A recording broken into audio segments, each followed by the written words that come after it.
Power didn't always announce itself with a voice. Sometimes it arrived already clasped around the neck. In the Gilded Age, jewelry was never chosen lightly. It was selected with intent, weighed with consequence, and worn as quietly as a verdict. Gold did not simply decorate the body, it instructed it. A brooch could declare lineage. A ring could announce ownership, loyalty, or defiance. Pearls resting against the skin were not ornaments of taste, but proofs of arrival, evidence that one belonged to a world where appearances carried legal, social, and moral weight. If you enjoy these slow, atmospheric histories, take a moment to subscribe and stay with me. And tell me where you're listening from tonight. This story stretches across drawing rooms, ballrooms, and cities built on polished restraint. Because in this era, jewelry functioned as a language spoken without sound. It separated old money from new, wives from daughters, heirs from impostors. It could elevate a woman in a single evening, or quietly remind her of the limits placed upon her. Tonight, we uncover why jewelry meant power, status, and identity in the Gilded Age, and how something so small could carry the full weight of who you were allowed to be. Power in the Gilded Age learned to lower its voice. It no longer needed to shout through armies or proclamations. It did not arrive on horseback or beneath banners. Instead, it settled quietly against skin, cool at first, then warming, shaped into gold, cut into stone, fastened with clasps that closed as firmly as any contract. Jewelry became power's most disciplined form, present at every gathering, visible without demanding attention, understood without explanation. This was an age obsessed with surfaces, but never frivolously so. Appearances were not decoration, they were architecture. Every public interaction was built upon what could be immediately observed, weighed, and placed within a hierarchy. Jewelry functioned as one of the most efficient tools in this system. It spoke instantly, before a name was offered or a hand extended. It told the room whether a person arrived as authority, aspiration, or intrusion. Unlike clothing, which could be altered seasonally or borrowed with care, jewelry implied permanence. It suggested ownership rather than performance. Gold endured. Stones survived generations. To wear them was to claim continuity, of wealth, of lineage, of legitimacy. A necklace resting at the collarbone was not merely an object. It was an assertion that the wearer stood within a lineage capable of preserving such things, of protecting them from necessity. Crucially, this power was designed to appear effortless. True authority never glittered excessively. The most commanding pieces were often the quietest. Pearls matched precisely in size, diamonds set low and unflashy, brooches worn as if forgotten rather than displayed. Excess signaled insecurity.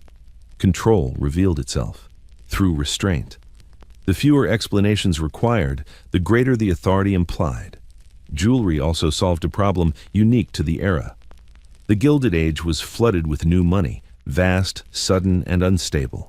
Fortunes were made faster than traditions could form around them. Jewelry helped stabilize this imbalance.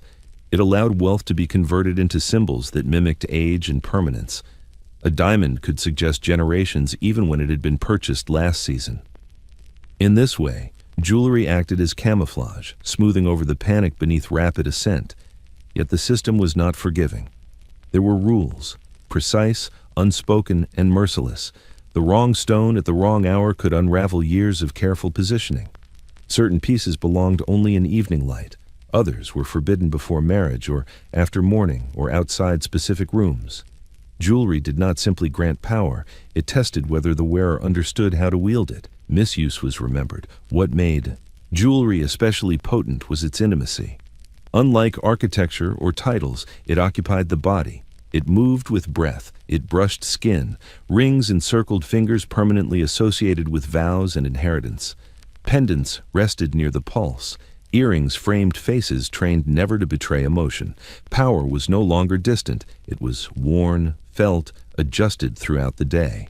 For women especially, jewelry became both armor and leash. It elevated them within social structures that otherwise denied formal authority, yet it also marked them as bearers of family wealth rather than independent agents. A woman adorned correctly could command a room without speaking, yet that same adornment reminded everyone present that her value was curated, not self-determined.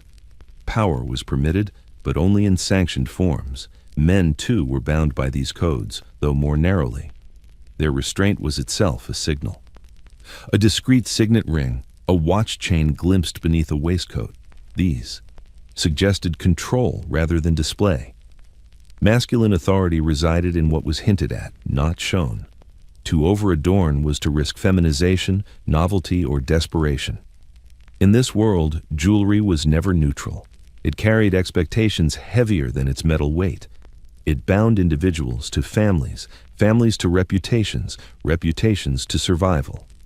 To remove it was not always possible. To sell it was often unthinkable. To inherit it was to inherit obligation.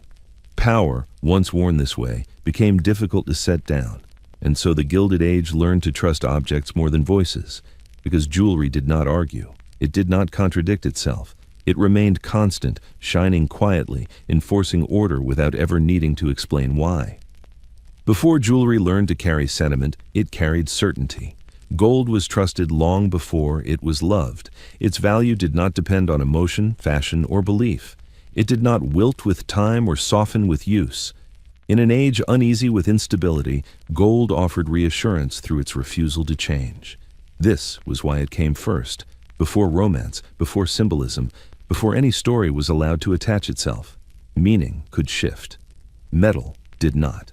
The Gilded Age understood this distinction with remarkable clarity. While later generations would romanticize jewelry as tokens of affection or personal memory, 19th century society treated such ideas with suspicion. Objects that mattered were expected to endure scrutiny. They were required to hold value even when stripped of narrative. Gold passed this test cleanly. It could be melted, weighed, traded, and still remain itself. It was substance without interpretation. This quality made metal ideal for a society obsessed with verification. The Gilded Age was a period of constant assessment of people, fortunes, marriages, and reputations. Appearances were examined for authenticity, not beauty. Jewelry functioned as a kind of evidence. Its weight could be felt, its purity could be tested, its origin could be traced. Unlike words or manners, it could not easily lie. Silver, too, held authority, though in a more constrained register. It suggested respectability rather than dominance, propriety rather than power. Silver appeared often in transitional moments, gifts marking engagement, inheritance shared among siblings, adornment appropriate for daylight and restraint. It was metal suited to rules. Gold was suited to command.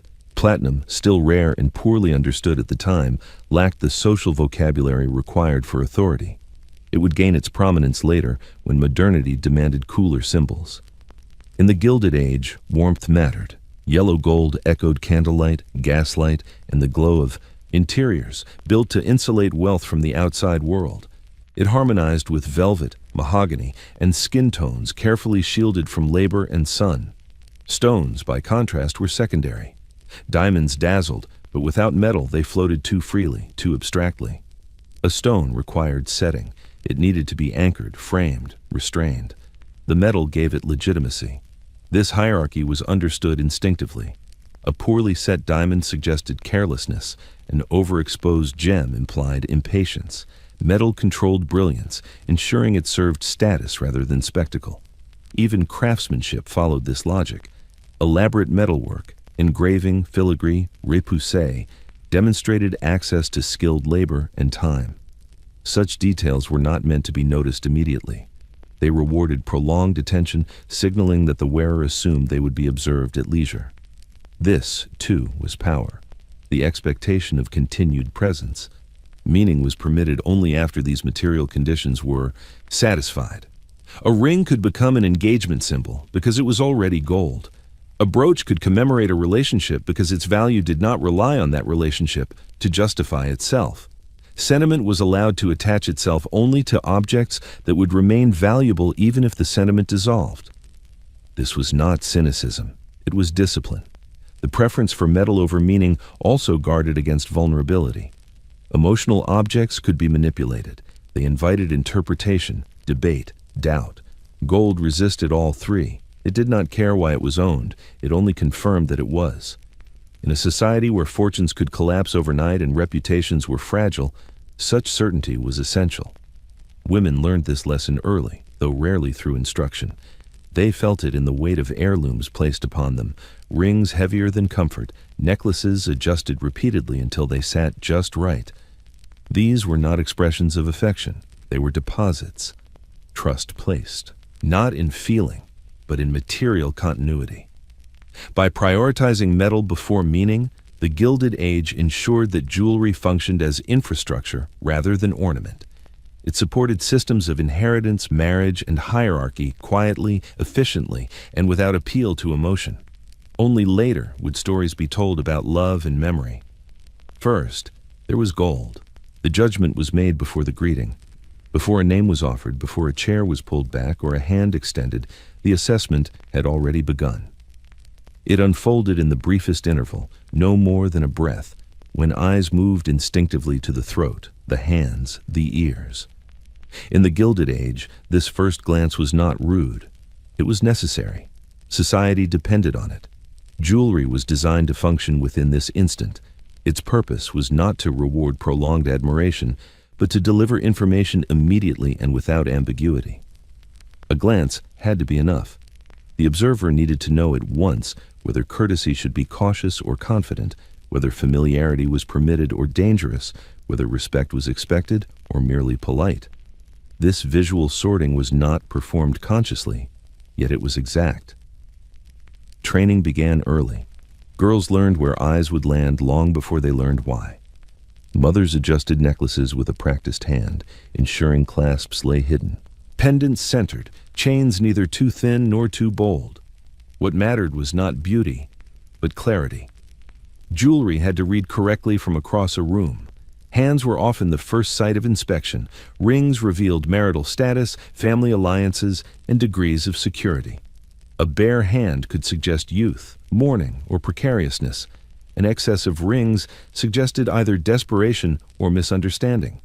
The correct number, worn without display, implied order. It suggested that the wearer belonged to a system that required no explanation. The throat followed. Necklaces occupied a precarious position, too high, and they appeared restrictive, too low, and they risked impropriety. Pearls here signaled legitimacy above all else. They were conservative, correct, and deeply coded. Pearls said nothing of passion. They spoke only of permission. To wear them was to indicate acceptance into a closed circle that prized continuity over novelty. Earrings, though smaller, were no less scrutinized. Their presence confirmed adulthood. Their absence could imply restraint, modesty, or social limbo. Excessive sparkle near the face drew suspicion. The face was meant to remain composed, not competed with. Jewelry that demanded attention from expression was considered ill-mannered. What made this first glance so powerful was its finality. There were few second chances. Once assessed, a person was placed, quietly, irrevocably, within the mental architecture of the room. Conversations would follow this placement. Invitations, confidences, exclusions, all adjusted accordingly. Jewelry initiated this process efficiently, sparing society the discomfort of inquiry. Mistakes were unforgiving. A woman wearing daytime diamonds invited questions about her background that no answer could satisfactorily resolve. A newly wealthy guest adorned too boldly announced their insecurity more clearly than any confession. Conversely, a person of legitimate standing could afford to appear understated, trusting that their restraint would be read correctly. Men, though less adorned, were not exempt. A watch chain visible at the waistcoat communicated punctuality, reliability, and financial stability. A signet ring implied lineage rather than ambition. Anything beyond this edged toward vulgarity. Masculine authority was expected to appear incidental, never curated. This reliance on immediate visual judgment created a culture of relentless self-surveillance. Jewelry had to be selected with precision, but also worn as though unconsidered. The ideal was inevitability, the impression that one could not have chosen otherwise. Choice implied uncertainty. Correctness implied inheritance. Silence was integral to this exchange. No one commented openly. To acknowledge the process would be to weaken it. Instead, glances were brief, conclusions swift, and behavior adjusted seamlessly. Society congratulated itself on its civility, even as it practiced constant evaluation. In this way, jewelry became a gatekeeper. It spared individuals the labor of introduction while enforcing boundaries more rigid than any spoken rule. It allowed power to circulate invisibly, efficiently, and without protest. By the time words were exchanged, the outcome was already decided. In the Gilded Age, nothing worn in public was ever neutral. Adornment was never a private indulgence, never an idle pleasure.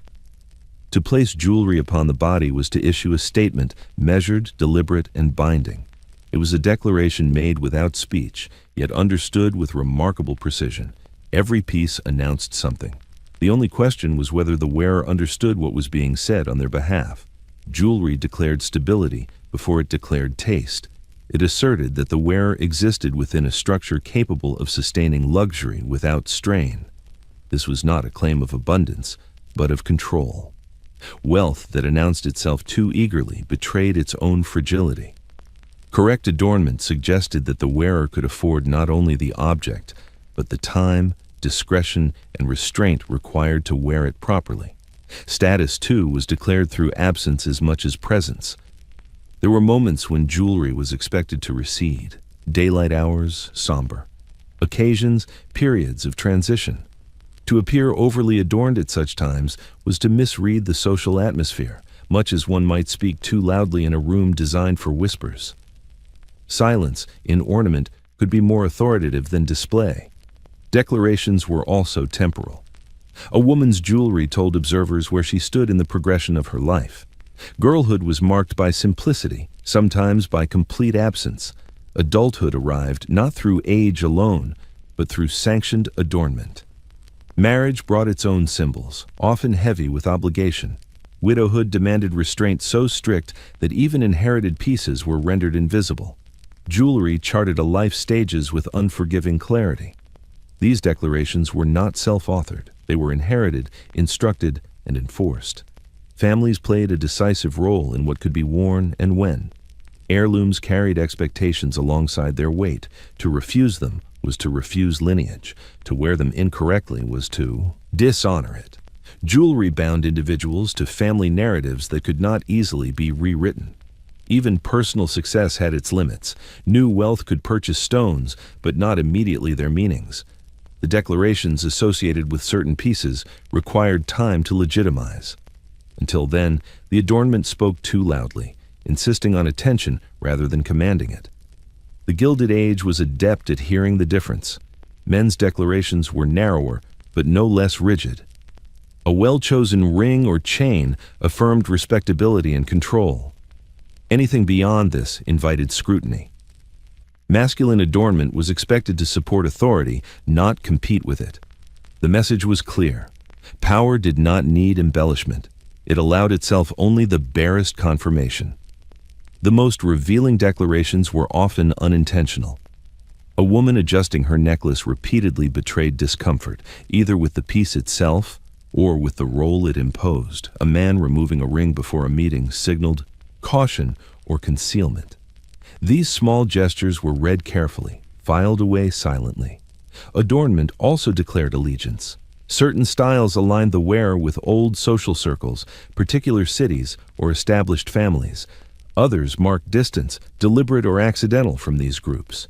Jewelry thus became a map of social geography, charting affiliations that could not be openly discussed. What made these declarations so effective was their permanence. Words could be denied or reinterpreted. Jewelry remained. Once seen, it could not be unseen. It lingered in memory, shaping future encounters long after the initial meeting ended. In this way, adornment functioned as an oath, not sworn aloud, not witnessed formally, but binding nonetheless. To wear jewelry in the Gilded Age was to declare one's place, one's alliances, and one's limitations, often more truthfully than speech ever could. And society listened closely. Weight mattered, not metaphorically at first, but physically. Measured in ounces, felt along the collarbone, pressing faintly against the wrist or drawing the earlobe downward by degrees too small to name yet impossible to ignore. In the Gilded Age, jewelry was expected to possess mass. Lightness suggested fragility. Heaviness suggested legitimacy. This preference was not accidental. Weight reassured. It proved that an object was not merely decorative, not hollow, not temporary. A necklace that settled firmly against the body carried an authority a delicate chain could not. It reminded the wearer, and anyone close enough to notice, that value was not an illusion. It could be felt. It endured. Display, however, required discipline. Jewelry was never meant to overwhelm the body it adorned. The goal was not dominance through spectacle, but dominance through certainty. Heavy pieces were chosen carefully, balanced so their presence appeared inevitable rather than burdensome. To seem encumbered was to fail. True status absorbed weight without complaint. Women learned to carry this weight early. Necklaces rested where breath rose and fell, forcing posture into quiet compliance. Bracelets knocked softly against bone, audible only in still rooms. Rings pressed into skin, leaving faint impressions long after they were removed. Jewelry trained the body to accommodate value, to move in ways that acknowledged its presence without drawing attention to the effort. This physical discipline mirrored social expectation. Wealth was meant to be born gracefully. Those who labored under it, who fidgeted, adjusted, or appeared strained, revealed their unfitness. The Gilded Age prized ease above all else. Jewelry tested this ease relentlessly. Heaviness also communicated permanence. Lightweight pieces could be dismissed as fashionable or frivolous. Substantial jewelry implied commitment. It suggested that the wearer expected to be present long enough for the investment to matter. This expectation of continuity distinguished established families from those still climbing. There was, too, an element of endurance. Long evenings, crowded rooms, and extended engagements demanded stamina. Jewelry was worn for hours without removal. Discomfort was private. To acknowledge it publicly would undermine the authority the piece was meant to confer. Thus, jewelry became a quiet trial. One more way society filtered those capable of maintaining appearances under strain. Men encountered this test differently. Their jewelry was limited, but still significant. A heavy watch carried daily was not merely a tool, it was an assertion of reliability. Its weight at the waist reminded the wearer of time's constant presence, of schedules kept and obligations met. A signet ring pressed into the finger during a handshake confirmed identity with tactile certainty. The irony of this emphasis on weight lay in its subtlety. The most powerful displays were often barely noticed consciously. Observers registered the impression without dissecting its source. Something about the wearer felt anchored, assured. The jewelry's mass contributed to this perception invisibly, reinforcing authority through sensation rather than sight. Excess, however, was dangerous. Too much weight crossed into display for its own sake. It suggested insecurity, a need to be seen carrying value rather than simply possessing it. The line was narrow and unforgiving. Many misjudged it. Society recorded these missteps silently, remembering them long after fashions changed. Weight also carried moral implication. Heirloom pieces, heavier for their age and craftsmanship, suggested responsibility. They implied that the wearer held not only objects, but obligations passed down alongside them. To wear such pieces lightly, to treat them as mere decoration, was considered a form of disrespect. Thus, the weight of display extended beyond the body. It pressed upon reputation, memory, and expectation. Jewelry trained its wearers to accept this pressure as natural, even necessary. Value, after all, was not meant to be comfortable. It was meant to be born. In the Gilded Age, to carry weight well was to belong. Taste was never enough. In the Gilded Age, one could possess refinement, sensitivity, even impeccable aesthetic judgment, and still be wrong. What mattered was not whether a piece of jewelry was beautiful, harmonious, or well chosen, but whether the wearer had permission to wear it. Taste could be learned. Permission could not. This distinction governed social life with quiet brutality. It explained why identical pieces could be admired on one woman and questioned on another. The difference lay not in the object, but in the authority behind it. Jewelry did not respond to desire, it responded to sanction. It obeyed lineage, marital status, age, and reputation with mechanical loyalty. Women encountered this divide constantly. A young woman might admire diamonds, understand their restraint, choose them sparingly, and still be forbidden from wearing them. Such stones belonged to marriage, inheritance, or widowhood. To wear them prematurely was not aspirational, it was transgressive. The same piece that signaled dignity on one body suggested impropriety on another. Taste could not override this logic. Even pearls, the most conservative of stones, were governed by permission. Certain lengths implied maturity. Certain settings implied wealth already proven. A strand worn too early announced not confidence, but presumption. Society noticed these things. It always noticed. Permission was rarely spoken of directly. It was absorbed through correction, silence, and observation. Mothers adjusted daughters. Aunts intervened gently. Dressmakers hinted. Friends glanced and then did not mention what they saw. The lesson was learned not through instruction, but through the accumulation of unease.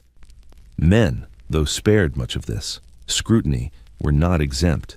Jewelry that suggested excess, ornate rings, decorative pins, conspicuous chains, risked violating masculine codes of authority. A man might appreciate craftsmanship deeply, but appreciation did not grant permission. Masculine taste was expected to be minimal, controlled, almost invisible. To enjoy adornment openly was to invite suspicion. What made permission so powerful was its resistance to challenge. One could not argue oneself into it. Wealth alone could not purchase it outright. Even marriage did not guarantee immediate access. Permission accrued slowly, often invisibly, through consistent compliance with other expectations. Jewelry merely reflected its presence or absence. This system ensured that hierarchy reproduced itself effortlessly. Those born into permission rarely noticed it. Their choices were interpreted generously. Their mistakes were forgiven. Those outside it were judged harshly for the same actions. Jewelry thus became a trap, as much as a tool. The wrong piece could expose ambition too clearly, making ascent more difficult rather than less. There were moments of rebellion, though they were rarely celebrated. Some women wore pieces deliberately out of place. Diamonds at noon, elaborate brooches in informal settings, testing the boundaries imposed upon them. These acts were noticed, catalogued, and often punished socially. Permission, once violated, became harder to regain. Taste, meanwhile, was praised endlessly, but rewarded selectively. Society claimed to value discernment, yet only recognized it when exercised within approved limits. Jewelry revealed this hypocrisy mercilessly. It demonstrated that aesthetics were secondary to structure, and that beauty without authorization was treated as a threat. Even artisans understood this hierarchy. They crafted pieces with specific audiences in mind, knowing that certain designs would never cross certain thresholds. Jewelry was made not just to please, but to obey. Creativity was disciplined, innovation was restrained, permission dictated possibility. In this way, jewelry exposed the central tension of the Gilded Age, a society that celebrated refinement while enforcing rigid control. Taste was encouraged, but only for those already allowed to possess it. For everyone else, it was a liability.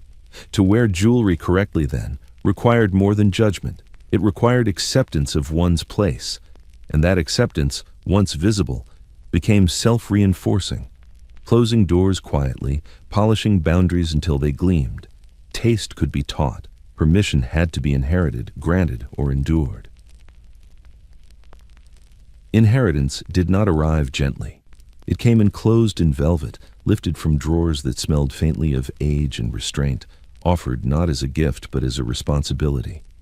Jewelry passed down through generations carried more than value. It carried expectation. To inherit such pieces was to accept a role already written, one that required obedience to precedent rather than interpretation. In the Gilded Age, inherited jewelry functioned as proof, not proof of wealth that could be newly acquired, but proof of continuity. It testified that a family had endured long enough to accumulate objects meant to outlast their owners. This endurance mattered more than abundance. A modest heirloom worn correctly could signal greater authority than a newly purchased fortune displayed too eagerly. These pieces were rarely chosen by the wearer. They arrived already shaped by previous lives, bearing the marks of decisions made decades earlier. Clasps adjusted for other necks, rings sized for other hands, brooches designed to sit against dresses long out of fashion. To wear them was to accommodate history physically, altering one's body and presentation to suit the object rather than the reverse. This accommodation was expected. Alteration beyond necessity was discouraged. To modernize an heirloom too visibly was to suggest discomfort with its past. Jewelry was meant to age with dignity, not relevance. Its value lay in its refusal to adapt. Heirlooms also enforced memory selectively. They commemorated alliances, marriages, and successes while omitting failures with deliberate silence. The stories attached to them were curated, repeated until they hardened into fact. To wear such pieces was to participate in this narrative, regardless of personal experience or belief. Women bore this burden most directly. Inherited jewelry often arrived alongside instruction, explicit or implied, about how it was to be worn and when. Certain pieces were reserved for formal evenings, others were restricted to married women or widows.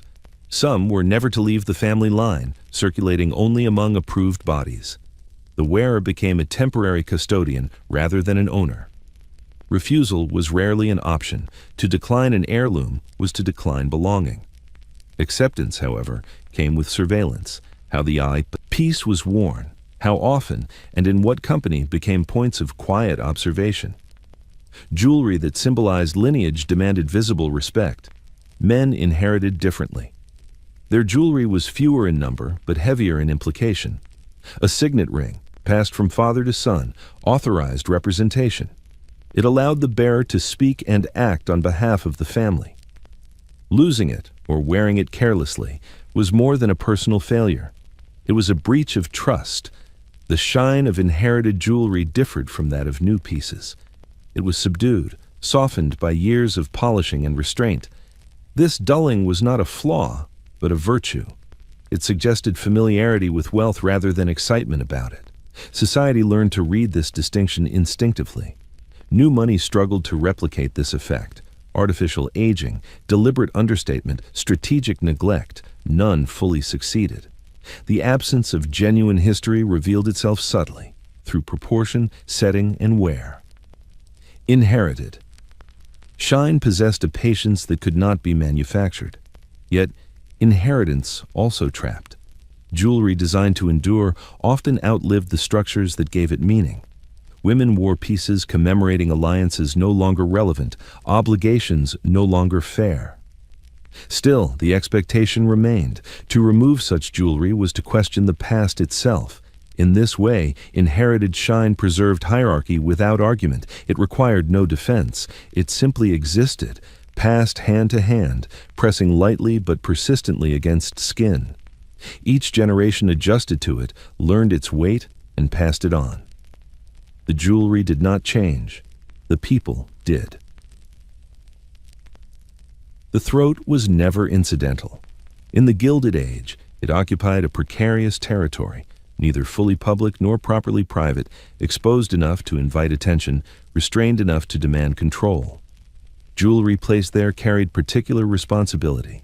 It framed the voice without touching it, hovered near breath without interrupting it, rested close to vulnerability while pretending indifference.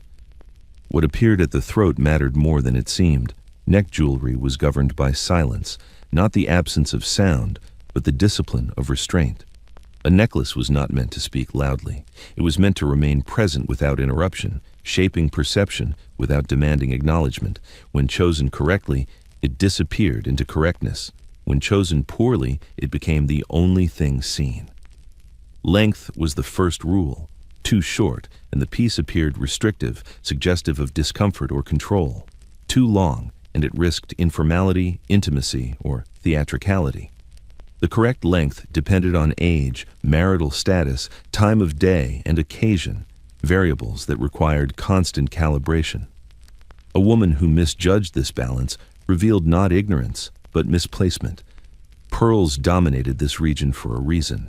They were conservative in tone, predictable in implication, and resistant to misinterpretation. Pearls did not suggest desire.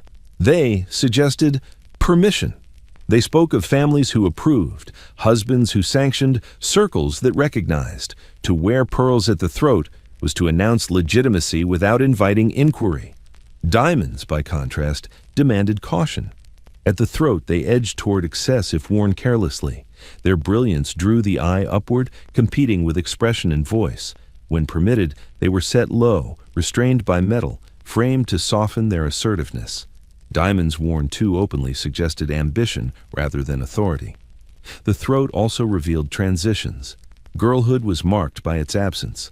Bare skin, modest collars, nothing to distract. The arrival of sanctioned adornment signaled a shift. This moment was rarely celebrated openly, yet it was noted. Society observed when a young woman first wore a necklace intended not for childhood, but for recognition. The change was subtle, the consequences were not. For widows, silence at dark. The throat became mandatory. Jewelry was reduced or removed entirely. The absence itself became a declaration of loss, propriety, and continued compliance. To restore adornment too quickly was to violate mourning codes. To delay too long risked erasure. Even silence required timing. The physical sensation of neck jewelry reinforced these expectations. Pieces rested where posture could not escape notice. They pressed lightly against skin, reminding the wearer to hold still, to remain composed. A necklace that shifted too freely betrayed movement deemed excessive. Correct jewelry trained stillness. Men's engagement with the throat was minimal but deliberate. A tie pin, a watch chain glimpsed beneath a collar. These were not adornments in the feminine sense, but confirmations of order. They suggested attention to detail, discipline, and control over appearance. Anything more would have unsettled the balance. What made the throat such a critical site was its proximity to speech. Jewelry placed there was meant to frame authority without replacing it. It underscored the expectation that words would be measured, voices restrained, emotions regulated. Adornment here reinforced the idea that power was quiet. Silence at the throat also prevented intrusion. Jewelry served as a barrier of sorts, a visible line between observer and body. It reminded others that proximity was managed, access controlled. The correct necklace discouraged familiarity without needing to refuse it outright. In this way, jewelry at the throat performed its function perfectly. It announced status without speech, enforced boundaries without movement, and maintained order without argument. The voice could then proceed, already framed, already judged, already contained. Hands betrayed everything. In the Gilded Age, they were constantly in motion, extended in greeting, folded in patience, resting lightly upon teacups, gloved and ungloved according to circumstance. Unlike the face, which could be trained into composure, or the body, which could be concealed beneath layers of fabric, hands remained visible, exposed, and subject to inspection. Jewelry worn there carried an unavoidable honesty. Rings were the most decisive of these signals. They circled the finger permanently, resisting concealment even when gloves intervened. Their presence announced status before speech and confirmed it afterward. A ring was not merely worn, it was inhabited. Its position mattered, its weight mattered, its absence mattered just as much. Marriage, above all, was rendered unmistakable through the hand. A wedding ring functioned as a public contract, visible in every interaction. It removed ambiguity. It declared alliance, legitimacy, and social stability. To remove it in public was unthinkable. To adjust it too often suggested discomfort with its implications. Beyond marriage, rings conveyed lineage and authority. Signet rings worn by men and, occasionally by women of influence, authorized action. They implied the right to represent a family, to seal documents, to speak with borrowed weight. Such rings were rarely ornate. Their power lay in recognition, not beauty. Excess was dangerous. Too many rings suggested anxiety, aspiration, or misunderstanding of restraint. Each additional piece complicated the message, introducing noise where clarity was prized. The ideal hand bore exactly what was required, and nothing more. Bracelets introduced different risks. Their movement drew attention. Their sound disrupted silence. They were permitted only when appropriately restrained, their weight balanced to avoid spectacle. A bracelet that announced itself audibly risked vulgarity. Correctness demanded quiet. Women learned to position their hands carefully, jewelry trained gestures, limiting abrupt movement and encouraging grace. The hand became a site of discipline, its adornment reinforcing expectations of calm, patience, and control. Jewelry here was not decorative, it was corrective.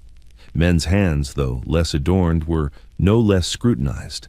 A heavy watch chain resting against the palm during conversation suggested reliability and order. The absence of any adornment could imply austerity or deliberate humility. Both carried meaning. Nothing was neutral. What made hand jewelry so potent was its role in proximity. Hands entered shared space, they crossed boundaries, they touched objects offered by others. Jewelry here mediated these interactions, signaling how close one might come, how familiar one might be. A ring discouraged casual intimacy without refusing it outright. Mistakes lingered. A ring worn incorrectly, a bracelet chosen poorly, remained visible throughout the encounter. Unlike words which could be revised, hand jewelry persisted. It shaped the entire interaction, its message reinforced with every gesture. In this way, hands became unwilling narrators. They told stories of allegiance, security, and permission, whether the wearer wished them to or not. Jewelry ensured these stories were legible. The face could remain composed, the voice could remain measured, the hands, adorned and exposed, could not hide. Choice, in the Gilded Age, was carefully staged. Jewelry gave the appearance of personal decision, of preference exercised freely, of taste expressed openly. But this freedom was largely decorative. What appeared to be choice was, in truth, compliance performed elegantly. The range of acceptable options was narrow, and deviation carried consequences quietly but consistently enforced. From the outside, a woman selecting her jewelry seemed autonomous. She stood before mirrors, opened velvet cases, weighed one piece against another. Yet every decision unfolded within boundaries established long before the moment of selection. Age, marital status, time of day, family standing, and social expectation had already eliminated most possibilities. The remaining choices differed only slightly from one another, offering variation without risk. This illusion was essential. Society depended on participants believing they acted voluntarily. Jewelry allowed this belief to persist. By framing adherence as preference, it softened the reality of restriction. A woman did not feel commanded to wear pearls. She liked them. She did not feel forbidden from diamonds. She simply found them unsuitable. Language concealed structure. Men experienced a similar narrowing, though less visibly. Their jewelry choices were so limited that deviation appeared eccentric rather than rebellious. The absence of adornment was framed as dignity, when it was, in fact, expectation. A man who wore nothing could claim restraint. A man who wore too much invited suspicion. The illusion of choice persisted because the boundaries were rarely tested. Families reinforced this system subtly. Heirlooms were offered as opportunities, rather than obligations. Advice arrived as suggestion. Correction came through silence. When a piece was worn incorrectly, no confrontation followed, only a faint cooling of response, a withdrawal of approval difficult to name yet impossible to ignore. The wearer adjusted accordingly, believing the change to be self-directed. Even the marketplace collaborated. Jewelers understood the limits of acceptable variation. Designs shifted incrementally, never radically. Novelty was introduced slowly, wrapped in familiarity. Customers were guided toward pieces appropriate to their position under the guise of personal taste. Commerce upheld hierarchy efficiently. The illusion of choice also protected the system from critique. If jewelry choices were perceived as voluntary, dissatisfaction could be internalized. Discomfort became personal failing rather than structural constraint. A woman who felt constrained by her adornment blamed herself for lacking confidence or imagination. The rules remained intact, unchallenged. What made this illusion so convincing was its consistency. Rarely did anyone see the full range of what was denied them. Each individual encountered only their permitted subset, mistaking it for the whole. Jewelry cases reflected back a world seemingly full of options, while quietly reinforcing limits. There were moments when the illusion faltered. A woman traveling abroad, encountering different customs, might glimpse alternatives briefly. A shift in fortune could suddenly expand or contract permissible choices overnight. These moments were disorienting, even unsettling. Most preferred the comfort of familiar boundaries. In the end, jewelry did not restrict overtly. It guided, it suggested, it rewarded compliance with ease and punished deviation with friction. The wearer learned to anticipate approval, adjusting choices before correction was necessary. Thus, the Gilded Age perfected a system where control felt like preference and obedience resembled taste. Jewelry played its part flawlessly, offering variety without freedom. Choice remained visible. Authority remained untouched. Old money never explained itself. In the Gilded Age, those whose wealth had settled long before the present moment moved through society with a particular stillness. Their authority did not rush to be recognized. It assumed recognition. Jewelry worn by these families followed the same logic, measured, restrained, and deliberately unspectacular. This restraint was not modesty. It was confidence refined into habit. The quiet code of old money was legibility without emphasis. Pieces were chosen not to attract attention, but to withstand it. Pearls matched so precisely they appeared inevitable. Diamonds were set low, often smaller than what the wearer could easily afford. Gold was warm, worn smooth by years of polishing rather than freshly brilliant. Nothing looked new, nothing needed to. This aesthetic served a purpose. New wealth announced itself through brightness and novelty. Old wealth signaled endurance. Jewelry was not expected to impress, it was expected to confirm. Observers trained in the code could read it instantly. The absence of excess spoke louder than display ever could. Heirlooms were central to this language. Rings passed through generations retained outdated settings and proportions long abandoned by fashion. Their continued use signaled loyalty to lineage over trend. Altering them risked erasing history. Wearing them unchanged demonstrated discipline, a willingness to let the past dictate the present. Old money jewelry also resisted storytelling. Pieces were rarely explained. Their significance was assumed to be understood or irrelevant to outsiders. To ask about them was to reveal unfamiliarity. Silence protected authority. Jewelry that required explanation was already suspect. Women within these families learned early that correctness mattered more than beauty. They wore what had always been worn. Their adornment aligned seamlessly with surroundings, rooms, manners, schedules, creating the impression of a world designed around them. Jewelry did not elevate them. It confirmed they belonged. Men adhered to the code with equal precision, a signet ring worn daily, a watch chain inherited rather than purchased. These gestures were subtle yet decisive. They suggested continuity of responsibility rather than acquisition. Masculine authority here was inherited, not assembled. The quiet code extended to occasions of mourning and transition. Old money did not dramatize grief through ornament. Jewelry receded appropriately, then returned without ceremony. The rhythm was known. Deviation was unnecessary. This restraint confused newcomers. New wealth often mistook understatement for simplicity, believing it could be imitated easily. It could not. The code depended on context, the knowledge that restraint would be read correctly. Without that assurance, understatement risked invisibility rather than authority. Old money jewelry also tolerated imperfection. A slightly dulled stone, a clasp worn smooth, suggested use rather than neglect.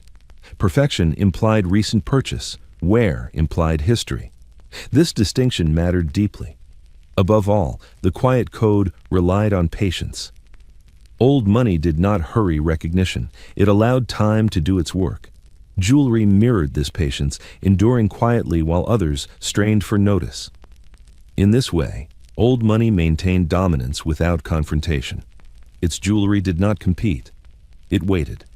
And society, trained to listen, understood exactly what was being said. New wealth arrived loudly, even when it tried not to. In the Gilded Age, fortunes were made at a pace that unsettled the social order. Railroads, industry, speculation, money appeared faster than manners could adapt to it. Jewelry became the most tempting shortcut, the quickest way to translate sudden wealth into visible authority. And it was here, at the point of translation, that new wealth most often failed. Glitter was its instinct. Diamonds were larger, brighter, more aggressively cut. Gold shone too freshly, too insistently, catching the light at every movement. Pieces were worn simultaneously rather than selectively, layered in an effort to compress generations of legitimacy into a single evening. The intention was clear: to be seen, recognized, accepted. The effect was devastating. Society did not object to wealth itself. It objected to impatience. Old hierarchies were not threatened by money, they were threatened by misunderstanding. New wealth assumed that value alone conferred permission. Jewelry exposed the flaw in this assumption immediately. The very brilliance meant to command respect, instead invited scrutiny.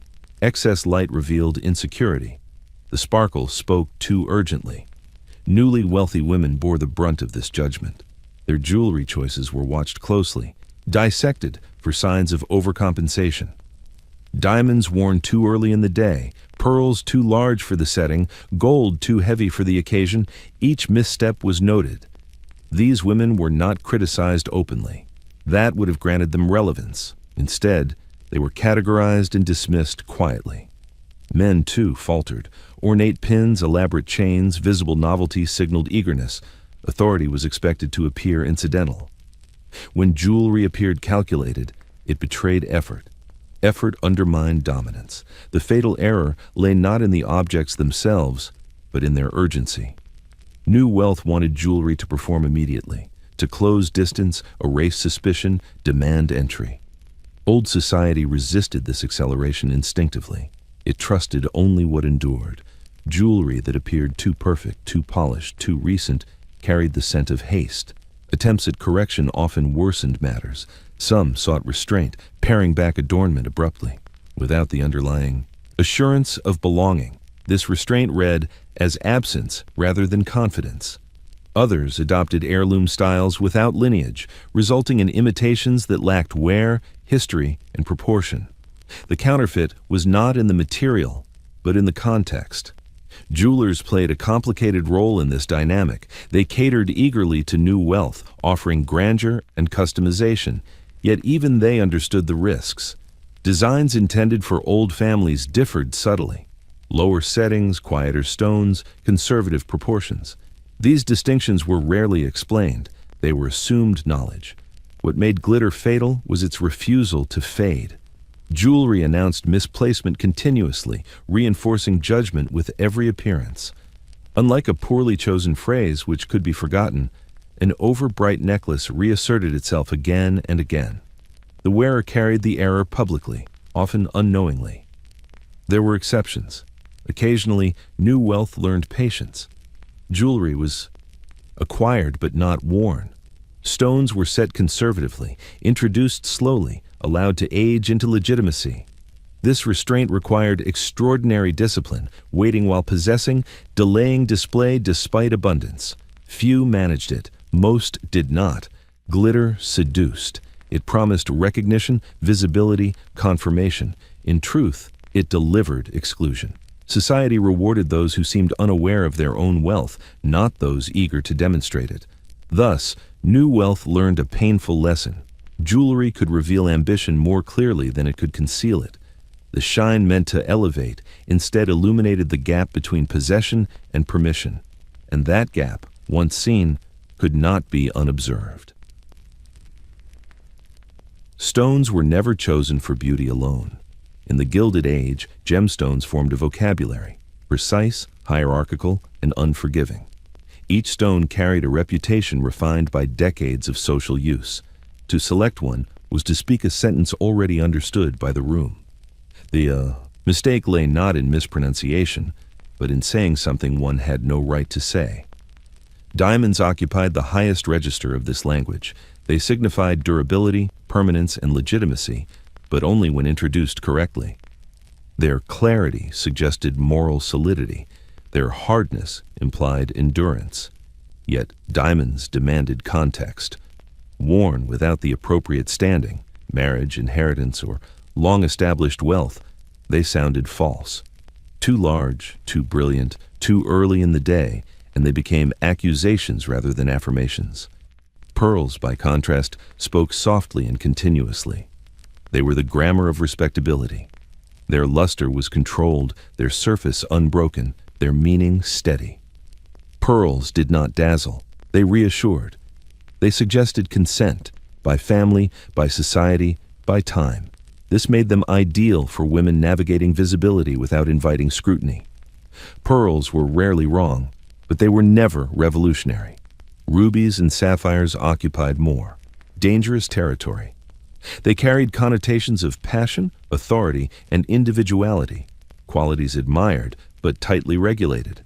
Worn by those with permission, they implied confidence tempered by discipline. Worn without it, they suggested temperament uncontained. Color was power, and power required control. Emeralds, with their deep green, implied cultivation and cosmopolitan taste. They hinted at travel, education, and exposure to continental influence. Yet they also carried whispers of fragility. Their inclusions, well known to jewelers, mirrored social risk, beauty that could fracture under pressure. To wear emeralds well was to accept scrutiny knowingly. Even semi-precious stones played roles. Garnets suggested sobriety and tradition, amethysts, restraint and spiritual discipline. These stones filled the lower registers of the language, suitable for daylight, youth, or modest circumstances. Their misuse rarely caused scandal, but their overuse invited condescension. Crucially, stones did not speak alone. Their setting determined tone. A diamond framed heavily in gold spoke of inheritance and stability. The same diamond suspended lightly suggested novelty, perhaps even experimentation. The stone remained constant. The message shifted. Society listened to both. This language was learned slowly, often painfully. Errors were not corrected openly. Instead, responses cooled, invitations slowed, attention drifted elsewhere. The wearer learned through absence. Jewelry taught through silence. Men, though less adorned, were fluent listeners. They understood what stones implied about alliances, dowries, and family strategies. A woman's jewelry spoke not only of herself, but of negotiations already underway or concluded. Stones announced readiness, availability, or closure. What made this language so effective was its resistance to reinvention. Meanings did not change quickly. Fashion shifted, but implication endured. A diamond in 1880 meant nearly the same as it had in 1850. Stability mattered. Stones anchored society against the disorientation of rapid change. Jewelers served as translators, though rarely openly. They guided clients toward stones that matched their position, away from those that would betray it. This guidance was framed as aesthetic advice, but it functioned as social correction. Those who ignored it did so at their own risk. In the end, the language of stones ensured that jewelry remained legible. It allowed society to read status, intention, and legitimacy at a glance. It spared conversation. It enforced hierarchy without instruction. Stones did not lie. They simply spoke in a language few dared to misunderstand. Borrowed jewelry was never innocent. In the Gilded Age, to wear brilliance that did not belong to you, legally, financially, or symbolically, was to walk a narrow line between acceptance and exposure. Borrowing was common, even necessary, yet always dangerous. It allowed proximity to power without ownership, access without authority. Jewelry lent light, but it did not grant weight. These arrangements were rarely acknowledged openly. A necklace passed from mother to daughter for the evening. A bracelet lent by an aunt for a ball. Diamonds provided by a husband's family for a public appearance. Each instance carried unspoken conditions. The jewelry was not given, it was entrusted. The wearer became a temporary surface upon which another family's legitimacy was displayed. This distinction mattered. Borrowed brilliance functioned as a test. It examined whether the wearer could carry authority convincingly without claiming it. Society watched closely, not the jewelry itself, but how it was worn. Ease signaled suitability. Awkwardness exposed insecurity. The borrowed object amplified both. Women navigated this terrain constantly. Before marriage, jewelry often appeared only through permission. Young women wore pieces that suggested promise rather than possession. The brilliance hinted at future legitimacy without asserting it prematurely. Everyone understood the difference. The stones spoke of what might come, not what already was. After marriage, borrowed jewelry often continued, especially within prominent families. A wife might wear ancestral diamonds without ever owning them outright. Ownership was secondary to display. The family's status mattered more than the individual's autonomy. Jewelry enforced this hierarchy gently but persistently. The danger lay in over-identification. To treat borrowed jewelry as one's own, to adjust it carelessly, to wear it too often, to display it too confidently, was to misread the arrangement. Society punished such errors not through accusation, but through withdrawal. The jewelry returned to its true owner. The borrower remained marked. Men borrowed less visibly, but no less strategically. A watch inherited temporarily, a ring worn while awaiting formal succession. These objects signaled anticipation rather than authority. They announced proximity to power without confirming it. The distinction was subtle but essential. Borrowed brilliance also exposed class boundaries. New wealth borrowed aggressively, attempting to accelerate legitimacy through association. Established families noticed immediately. Borrowing too often, too visibly, betrayed dependence. Jewelry that appeared inconsistently, present one season, absent the next, raised questions no one voiced. Even the act of lending was performative.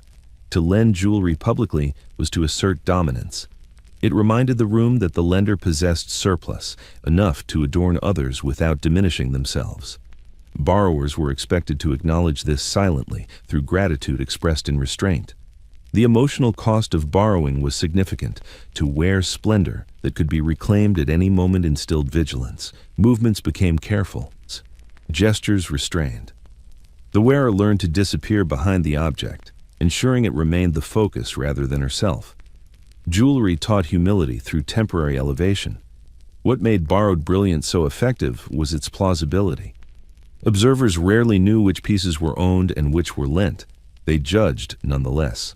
The uncertainty heightened scrutiny. Jewelry that might be borrowed was examined more closely for signs of confidence or strain. In this way, borrowed jewelry reinforced hierarchy without confrontation. It allowed access while preserving control. It offered illumination without surrendering power. The brilliance shone, but it was never fully possessed. Marriage in the Gilded Age did not require announcement. It was rendered visible. Long before vows were spoken aloud, before legal documents were signed or households merged, marriage declared itself through jewelry. Rings, brooches, and sanctioned stones transformed private arrangement into public fact. The body became the site of confirmation. Once adorned correctly, the union required no explanation. The wedding ring was only the beginning. Its circular form suggested permanence, but its true function was regulatory. It closed doors quietly.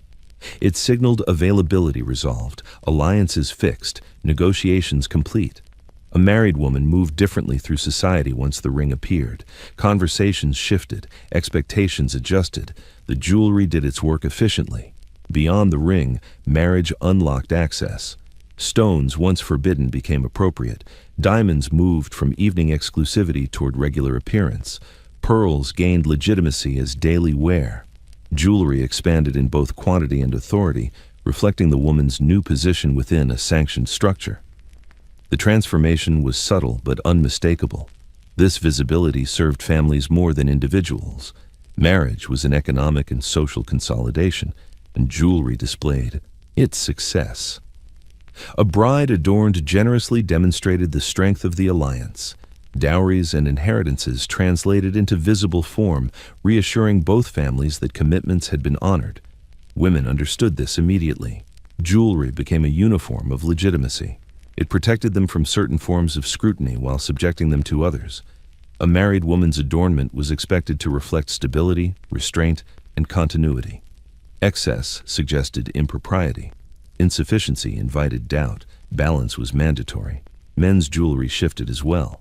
Wedding bands appeared, though often less prominently. The married man signaled reliability through consistency rather than display. His authority derived from fulfillment of obligation, not ornament. Jewelry here affirmed order, not romance. Marriage also imposed new restrictions. Pieces associated with courtship or youth disappeared. Jewelry was reorganized, its meanings revised. A woman did not merely gain, she exchanged. Some freedoms vanished as others appeared. Jewelry marked these transitions with quiet precision. Widely observed but rarely discussed was the fact that jewelry could reveal marital strain. Pieces worn infrequently, altered subtly, or replaced prematurely spoke volumes. Society listened without comment. Jewelry recorded what speech avoided. The permanence of marriage jewelry enforced endurance. Removing a ring was not merely symbolic, it disrupted social expectation. Even in private difficulty, the public display persisted. Jewelry maintained the fiction of stability long after it frayed. In rendering marriage visible, jewelry ensured compliance. It aligned personal identity with social structure, binding individuals to agreements that extended beyond affection. The shine reassured the room. The weight reminded the wearer. Marriage did not need words. It wore itself openly. Dowries were not meant to be discussed. They were meant to be seen. The Gilded Age, the transfer of wealth through marriage, rarely announced itself through numbers or contracts in public view. Those details remained discreet, sealed in documents and conversations conducted behind closed doors. What emerged instead, what society was meant to witness, was jewelry. Dowries found their most legible form not in ledgers, but on the body. A bride's adornment was a ledger rendered visible. Necklaces, rings, brooches, and bracelets carried the weight of negotiation quietly, translating private agreement into public reassurance. Each piece confirmed that obligations had been met, promises honored, resources secured. Jewelry spared families the embarrassment of explanation. The display spoke for them. This visibility served a stabilizing function. Marriage united not only individuals, but assets. Jewelry ensured that this union appeared successful immediately, regardless of future uncertainty. Even modest dowries, when translated into carefully chosen pieces, could project solidity. Conversely, insufficient adornment invited speculation. Society noticed gaps with the same attentiveness it granted abundance. Women bore this display with practiced composure. The jewelry they wore after marriage was rarely theirs in the modern sense. It belonged to the marriage itself, sometimes legally, always symbolically. Pieces acquired as part of a dowry were expected to remain within the marital line, circulating between generations as proof of continuity. The wearer became both bearer and boundary. These objects also disciplined gratitude. A woman adorned by her dowry was expected to reflect appreciation through restraint. Jewelry worn too boldly suggested entitlement rather than alliance.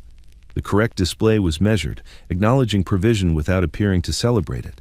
Excess pride disrupted the balance. Men understood the significance instinctively. A well-adorned wife affirmed their success as negotiators and providers. Her jewelry extended his authority socially, reinforcing the perception of stability and competence. In this way, dowries adorned men indirectly, their influence radiating through sanctioned display. Families watched closely. The dowry's visibility reassured them that their contribution remained present, acknowledged, and intact. Jewelry thus functioned as collateral. Its continued appearance confirmed that the marriage remained within acceptable bounds. Its absence raised questions. The emotional reality beneath this system was complex. For some women, dowry jewelry represented security, a tangible assurance in a world that offered few alternatives. For others, it felt like a burden, binding them to expectations they had not chosen. Either way, refusal was not an option. The jewelry had to be worn. The display had to continue. Over time, these pieces accumulated meaning beyond their initial purpose.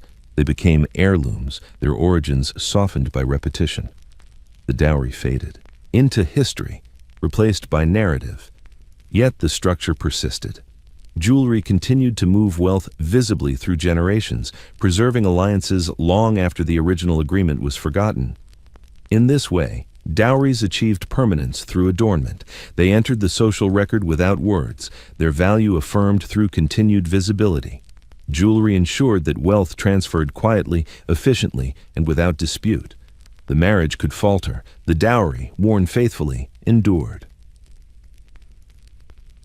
Widowhood arrived without negotiation. In the Gilded Age, it was not merely a change in circumstance, but a transformation in visibility. The transition was marked first, not by words or ceremony, but by subtraction. Jewelry, once essential to social legibility, was removed with deliberate precision. What remained was absence, carefully curated and strictly observed. The removal of shine was immediate. Diamonds vanished, pearls were set aside, gold retreated into drawers lined with velvet and finality.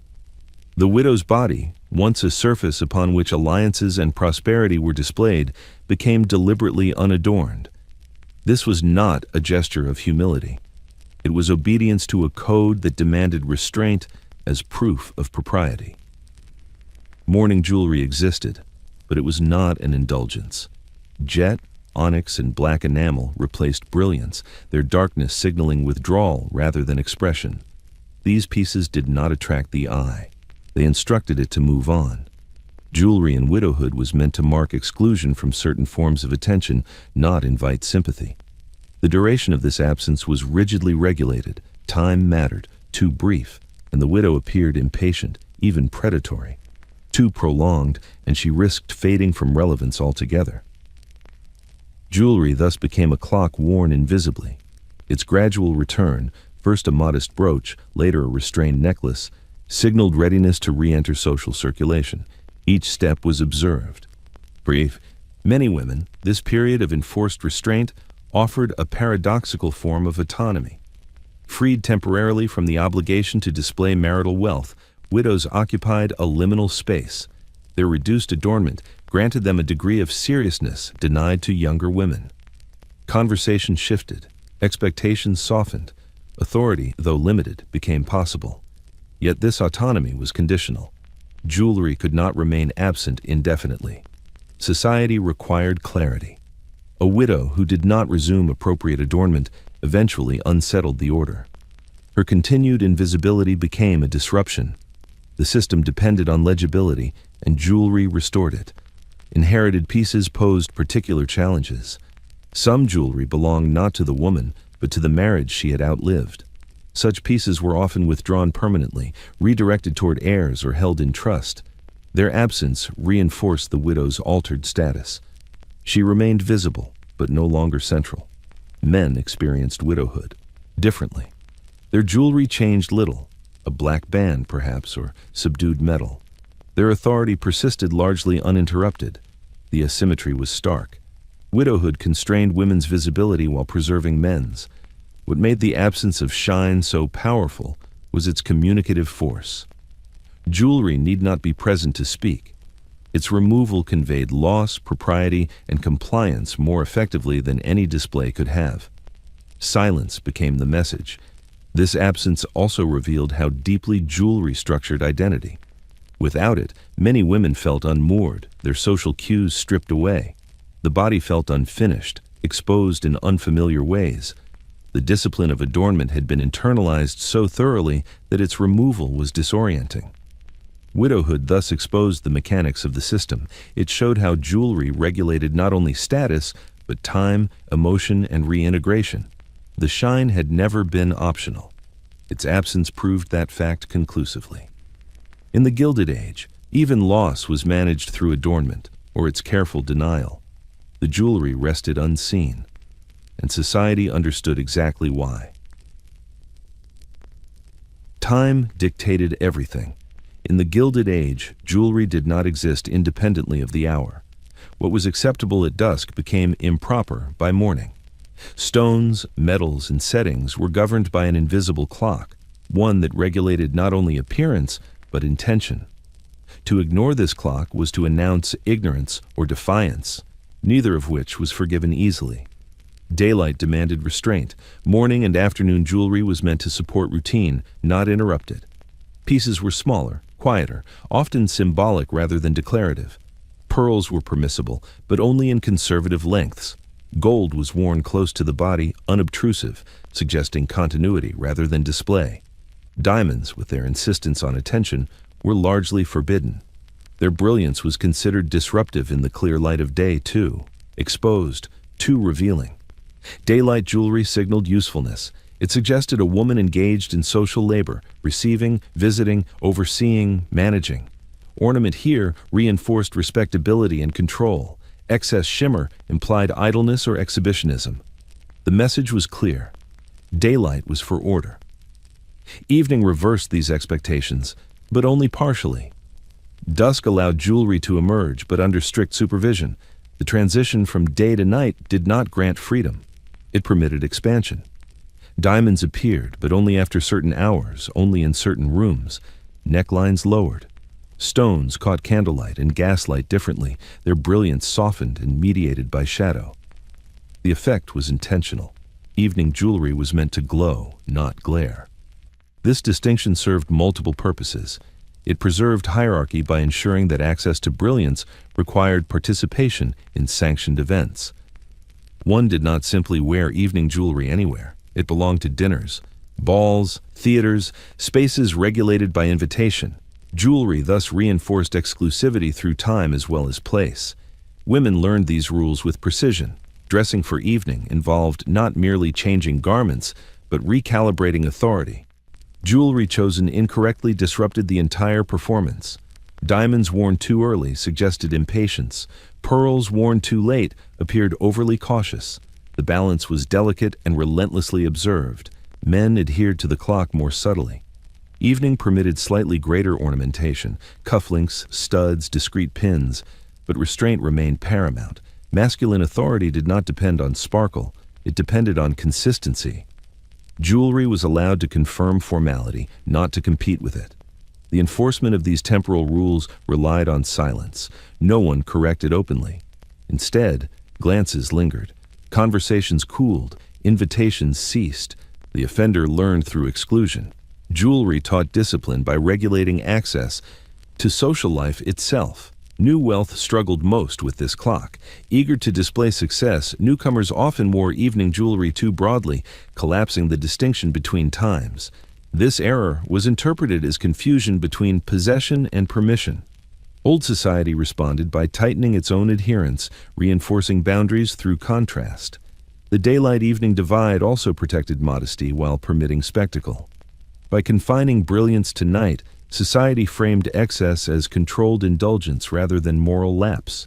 Jewelry thus enabled pleasure without threatening order. Over time, these rules became instinctive. Women reached for certain pieces without conscious thought, their hands guided by internalized schedule. Jewelry cases were organized accordingly, day on one side, evening on the other. Choice became automatic. In this way, jewelry synchronized bodies with social time. It trained wearers to inhabit the correct moment, to anticipate expectation, to align appearance with hour. The clock did not need to be consulted. The jewelry knew, and it ensured that society moved, glittered, and withdrew precisely on schedule.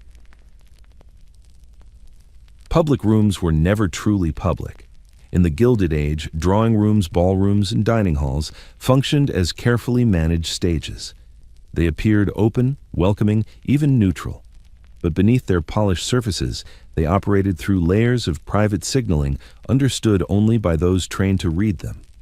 Jewelry played a central role in this silent exchange, transmitting messages meant for specific eyes while remaining innocuous to others. A woman entering a drawing room did not merely present herself. She presented a set of signals calibrated to the space. The jewelry she wore acknowledged the room's purpose. Afternoon receptions demanded composure. Pearls modestly worn, gold subdued, nothing that challenged the room's claim to civility. Evening gatherings allowed greater range, but even then, signals were precise. Jewelry spoke not to everyone, but to those who knew how to listen. Private signals operated through nuance. A brooch worn slightly off-center might indicate allegiance to a particular family. A ring chosen from a specific lineage could acknowledge an alliance without naming it. These gestures were invisible to the uninitiated, yet unmistakable to those inside the circle. Jewelry thus allowed communication without conversation, discretion without secrecy. Men participated in this language differently, but no less deliberately. A signet ring glimpsed during a handshake confirmed authority quietly. A watch chain displayed just enough to be noticed by the right observer conveyed reliability and status. These signals traveled through proximity rather than announcement, exchanged in moments brief enough to escape attention. The power of these private signals lay in their deniability. Should a message be misread or deliberately ignored, it could not be challenged openly. Jewelry offered plausible innocence. A brooch was just a brooch, a necklace merely decorative, yet those who knew better adjusted behavior accordingly. Invitations extended, conversations deepened, doors opened or closed. Public rooms amplified this system by compressing interactions. Multiple judgments occurred simultaneously, layered atop one another. Jewelry allowed individuals to manage these judgments efficiently, signaling to some while remaining neutral to others. It was a tool of social navigation, guiding movement through complex hierarchies without collision. Women relied heavily on this mechanism. Restricted in speech and formal authority, they used jewelry to negotiate position, express alignment, and maintain boundaries. A correctly chosen piece could discourage unwanted familiarity or invite respectful engagement. The body became a message board, its adornment carefully curated. The risk, as always, lay in misinterpretation. Jewelry too ambiguous invited speculation. Too explicit invited scrutiny. The most effective signals balanced clarity with subtlety, ensuring they reached their intended audience without provoking wider attention. This balance required skill acquired through observation and correction rather than instruction.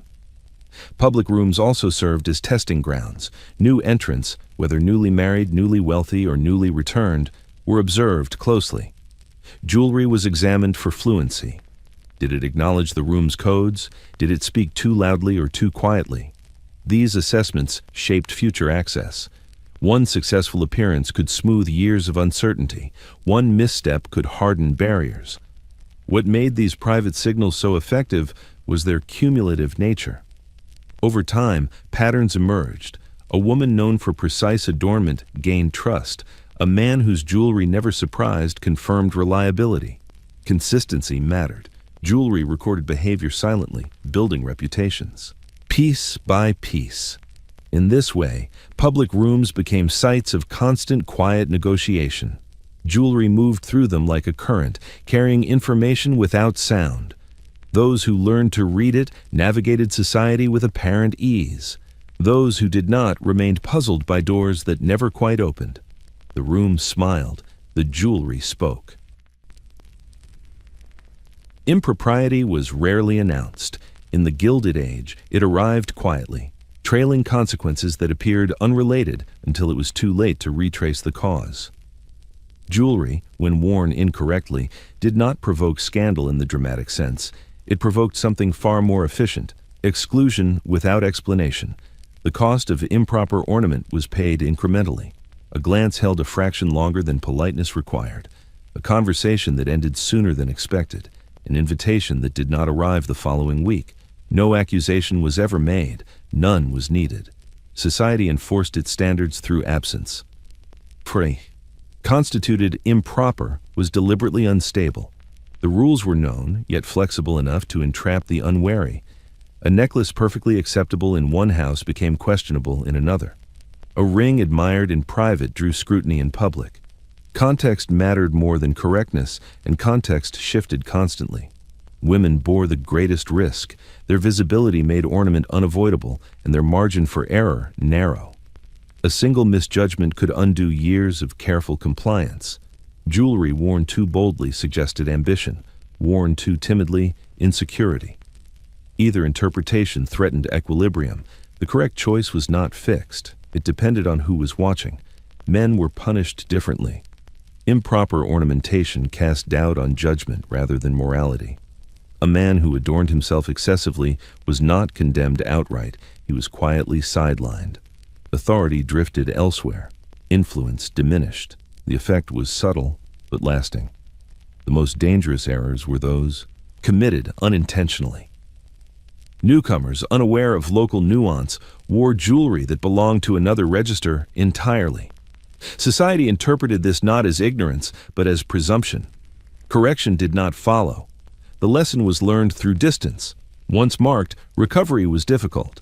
Jewelry errors lingered in memory because they were visible, repeatable, and associated with the body. Even after correction, the initial misstep colored future perception. Trust, once disrupted, was slow to return. The cost extended beyond the individual. Families monitored ornament closely, aware that one member's error reflected upon all. Mothers intervened, husbands advised. Jewelry choices became collective decisions shaped by risk management rather than preference. Ironically, those most fluent in the codes could afford occasional deviation. Old families tolerated eccentricity within their own. Their legitimacy cushioned the error.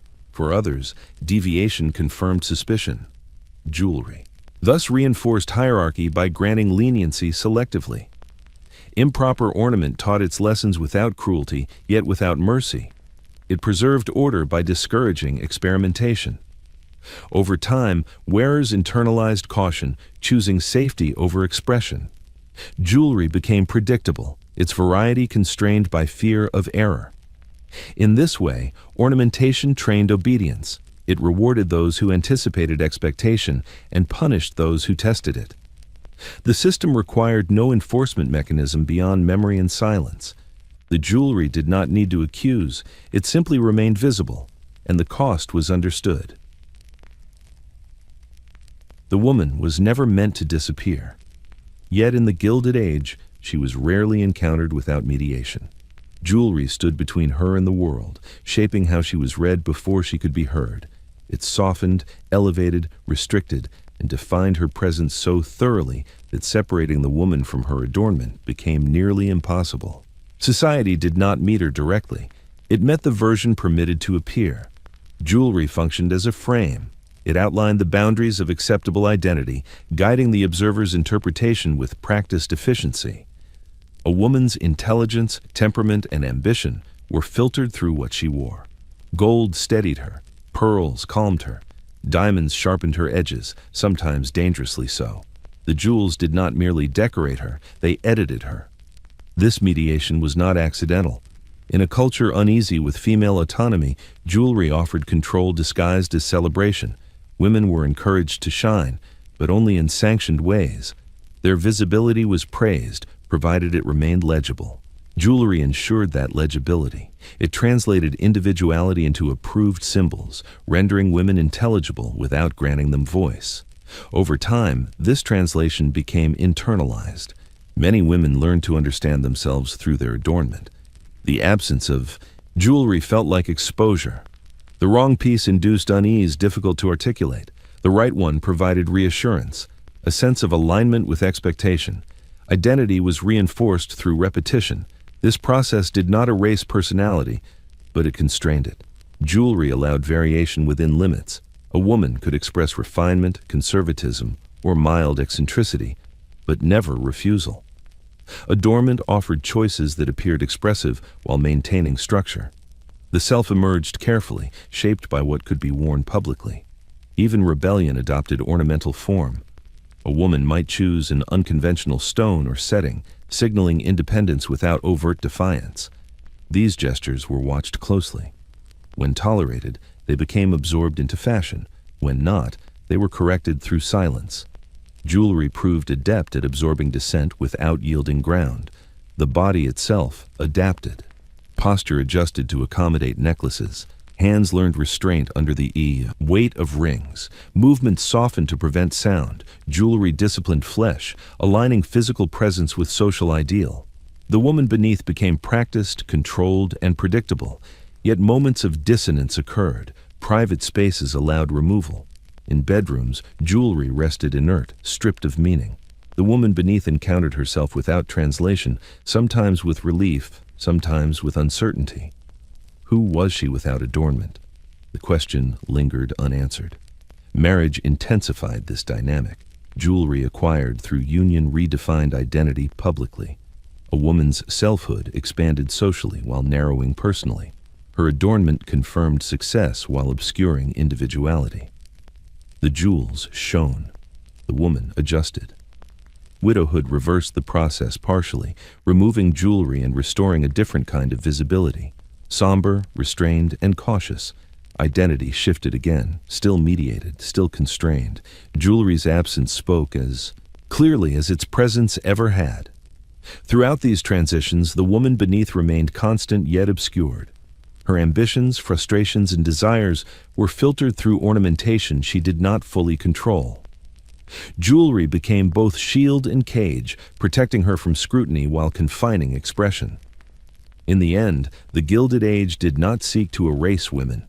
It sought to manage them.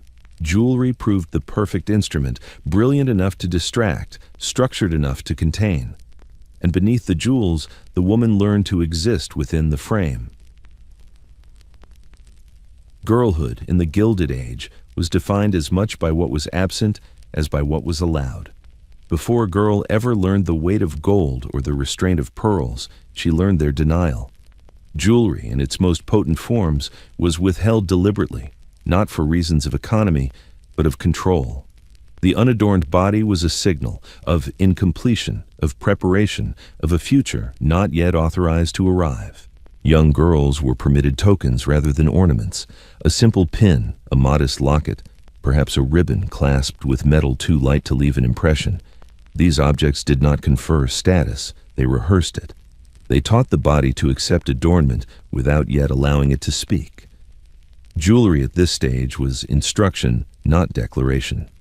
The absence of stones was intentional. Stones implied permanence, ownership, and consequence. Girlhood was meant to remain provisional. To introduce diamonds or pearls too early risked confusion. It suggested readiness before sanction, authority before permission. Society guarded this boundary carefully. This restraint shaped how girls moved through the world. Without jewelry to mediate their presence, they were expected to remain unobtrusive. Their bodies were visible but unmarked, their identities incomplete by design. Attention was permitted, but only in its gentlest form. Anything more threatened to disrupt the progression carefully laid out for them. Mothers and guardians enforced these limits quietly. Jewelry cases remained closed. Heirlooms were shown but not worn.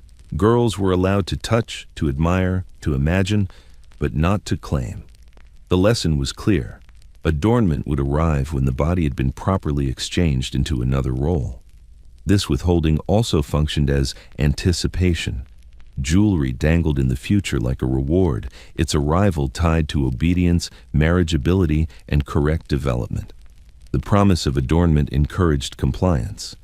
Girls learned that their bodies would one day carry value, but only after approval. Even within this restriction, hierarchy persisted. Girls from established families might wear slightly more refined tokens than those of lesser standing. The distinctions were subtle, but they mattered. Jewelry taught class awareness before adulthood, instilling caution early. The psychological effect was profound. Many girls internalized the idea that visibility required permission, that to be seen fully, to shine, one must first be sanctioned. Jewelry became associated not with self-expression, but with transition. Identity was something granted, not discovered. When mistakes occurred, when a girl wore something too elaborate, too suggestive, the correction was swift and silent. The piece disappeared. The message lingered. Girlhood learned its boundaries through subtraction. Men rarely noticed these absences consciously. Women did. They remembered the first time jewelry was allowed, the weight of it unfamiliar, the attention sharpened by its presence. That moment marked the end of girlhood decisively. Until then, the lack of stones kept girls in a holding pattern, unadorned, unclaimed, unfinished. The body waited, the jewelry waited, and society ensured that both remained suspended, quiet, restrained, and unmistakably incomplete. The moment arrived without ceremony. There was no announcement, no formal threshold, crossed in public view. And yet, it was unmistakable. The first sanctioned piece of jewelry altered everything, not because it was grand, but because it was allowed. In the Gilded Age, this moment marked the quiet end of one identity and the careful beginning of another. The first adornment was rarely extravagant. It was chosen for correctness rather than beauty, for safety rather than pleasure. A modest necklace, a restrained brooch, a ring without stones. The object itself mattered less than its timing. It appeared precisely when society deemed the body ready to carry meaning. This readiness was not biological. It was social. It arrived when a girl's presence began to invite interpretation, when she could no longer pass unnoticed, when her future became a topic of observation rather than assumption. Jewelry did not cause this shift. It confirmed it. The body responded immediately. Weight, however slight, altered posture. Movement slowed, gestures grew conscious. Jewelry introduced a new awareness that the body was now a surface upon which messages would be read. The wearer learned quickly that adornment demanded discipline. Families treated this moment with careful neutrality.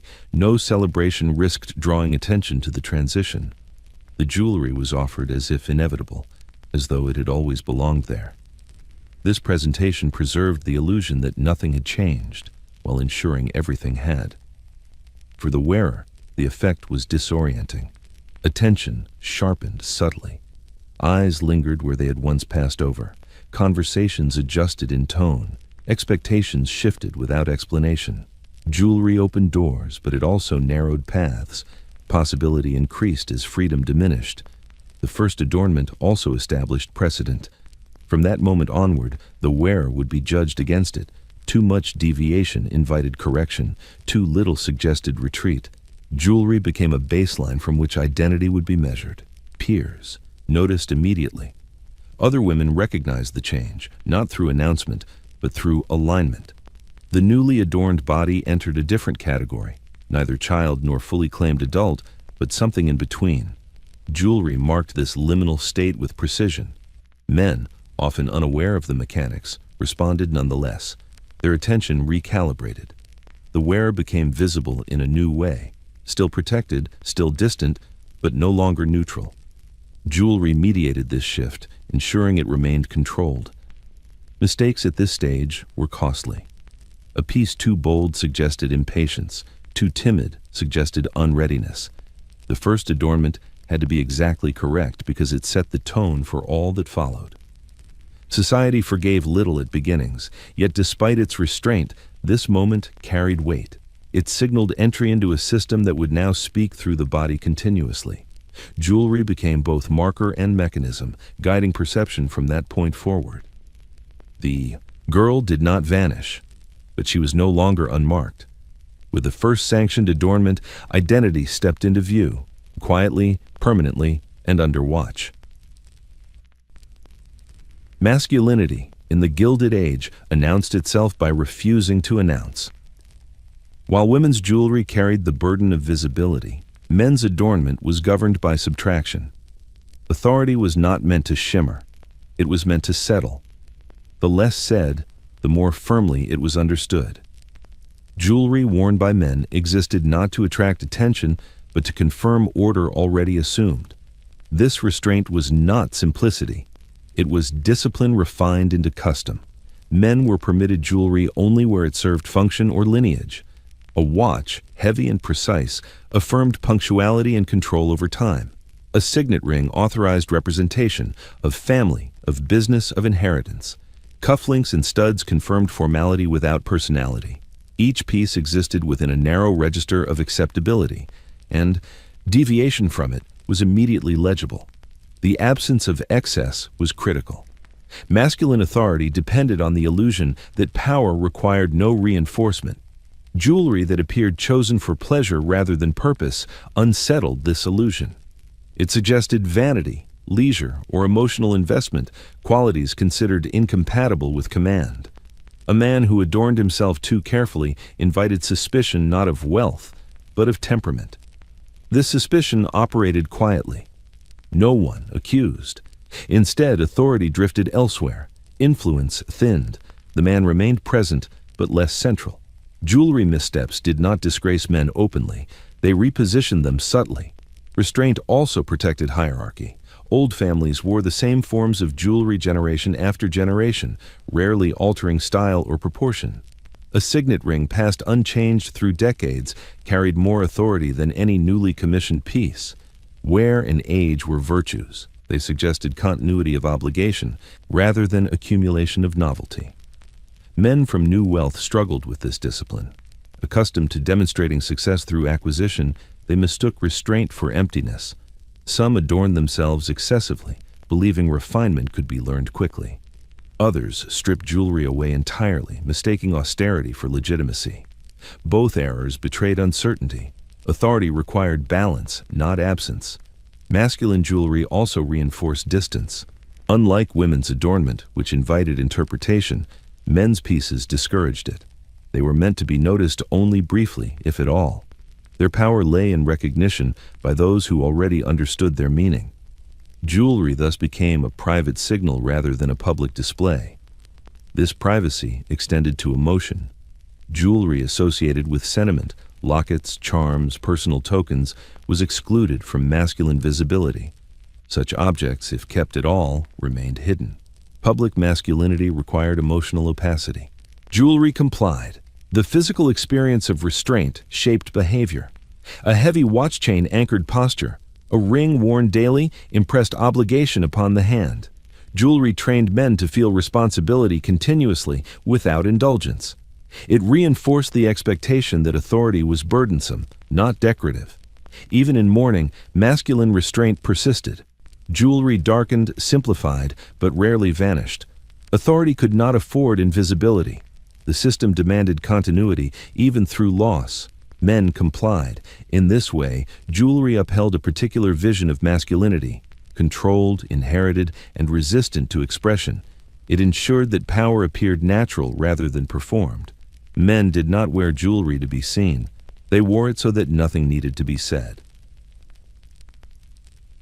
Control rarely looked like force. In the Gilded Age, it appeared instead as generosity, measured, gleaming, and offered with practiced calm. Jewelry given as a gift functioned as one of the most refined instruments of control available. It did not restrain physically, it aligned, it guided, it fixed behavior gently while appearing benevolent.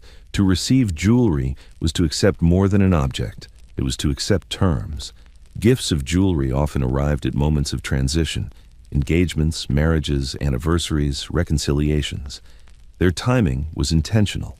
The piece marked a shift in status or expectation, anchoring the recipient to a new role. Once worn, it announced acceptance of that role publicly. Refusal was unthinkable. Removal was conspicuous. For women especially, gifted jewelry blurred the line between affection and authority. A necklace presented by a husband or family member was framed as care, yet it carried instruction. It suggested how the wearer should appear, where she belonged, and whose interests she represented. The jewelry did not restrict movement overtly, but it shaped it. It reminded the body continuously of its position. Ownership was often ambiguous. Legally, the jewelry might belong to the woman. Socially, it belonged to the relationship. Certain pieces could not be sold, altered, or omitted without consequence. Their presence signaled compliance. Their absence raised questions no one asked aloud. Control extended through repetition. Jewelry worn daily became habitual, its weight normalized. The wearer adjusted posture, gesture, and routine around it. Over time, the object ceased to feel external. It became part of the self, a constant reinforcement of expectation disguised as ornament. Families understood this power instinctively. Jewelry was used to secure loyalty, reward conformity, and correct deviation. A piece might be offered after a period of tension, its acceptance signaling resolution.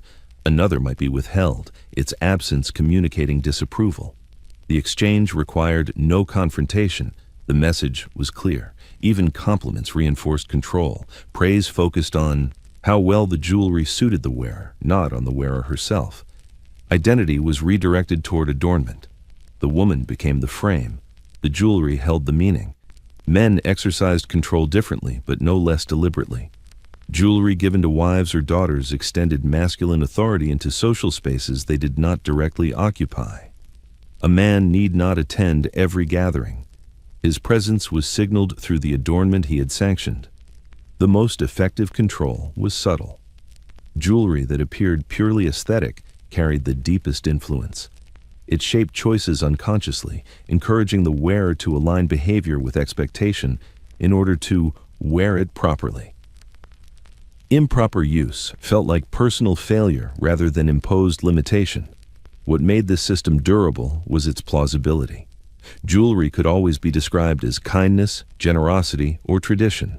Its controlling function remained unspoken, yet widely understood. Resistance appeared ungrateful. Compliance appeared natural.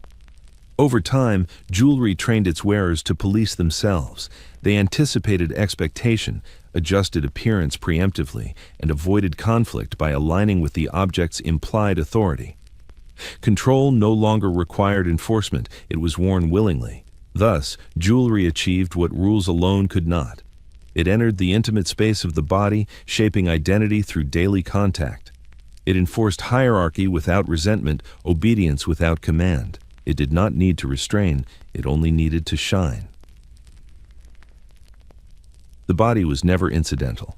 In the Gilded Age, it functioned as a surface, carefully prepared, closely monitored, and endlessly interpreted.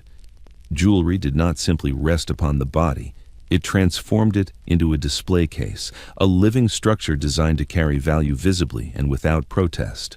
Flesh became framing, bone became support, the self became secondary to what it bore. This transformation was subtle, yet total. Jewelry dictated how the body was seen, and more importantly, how it was used. Necklaces aligned posture, rings disciplined the hands, brooches fixed garments into immobility, bracelets regulated gesture. The body learned to behave as an object that must not disturb the objects it carried. Women were trained into this role gradually. From the first sanctioned adornment onward, the body ceased to be private. It became an exhibition space governed by rules of balance, proportion, and restraint. Jewelry did not adapt to the body adapted to jewelry. Movement slowed, expression softened, stillness became virtue. This stillness was mistaken for elegance. In truth, it was compliance perfected through repetition. The expectation was clear.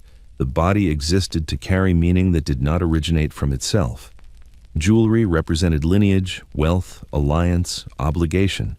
The woman beneath was not required to speak these things aloud. Her presence, correctly adorned, sufficed. Identity was outsourced to ornament. This dynamic was reinforced socially. Compliments rarely addressed the wearer directly. Praise focused on how beautifully the jewelry sat, how well it was carried, how naturally it appeared to belong. The implication was unmistakable. The body's success lay in its ability to present value convincingly. Even discomfort was expected to remain invisible. Heavy necklaces strained the neck, rings swelled fingers, earrings pulled against flesh. A display case does not complain of weight, neither was the body permitted to. Pain became private, irrelevant to the object's purpose. Men experienced a parallel, though narrower, transformation. Their bodies served as platforms for fewer symbols, watches, rings, chains. But the principle remained. Jewelry signaled authority through association with discipline. The masculine body was expected to appear unencumbered even while carrying responsibility. Weight was to be borne without display. The danger of this system lay in erasure. Over time, the distinction between the body and what it displayed blurred. Women learned to assess themselves through the lens of adornment. Without jewelry, they felt incomplete, unanchored, exposed. The display case, emptied, seemed purposeless. Private moments revealed the cost. In bedrooms and dressing rooms, jewelry lay inert while the body remained.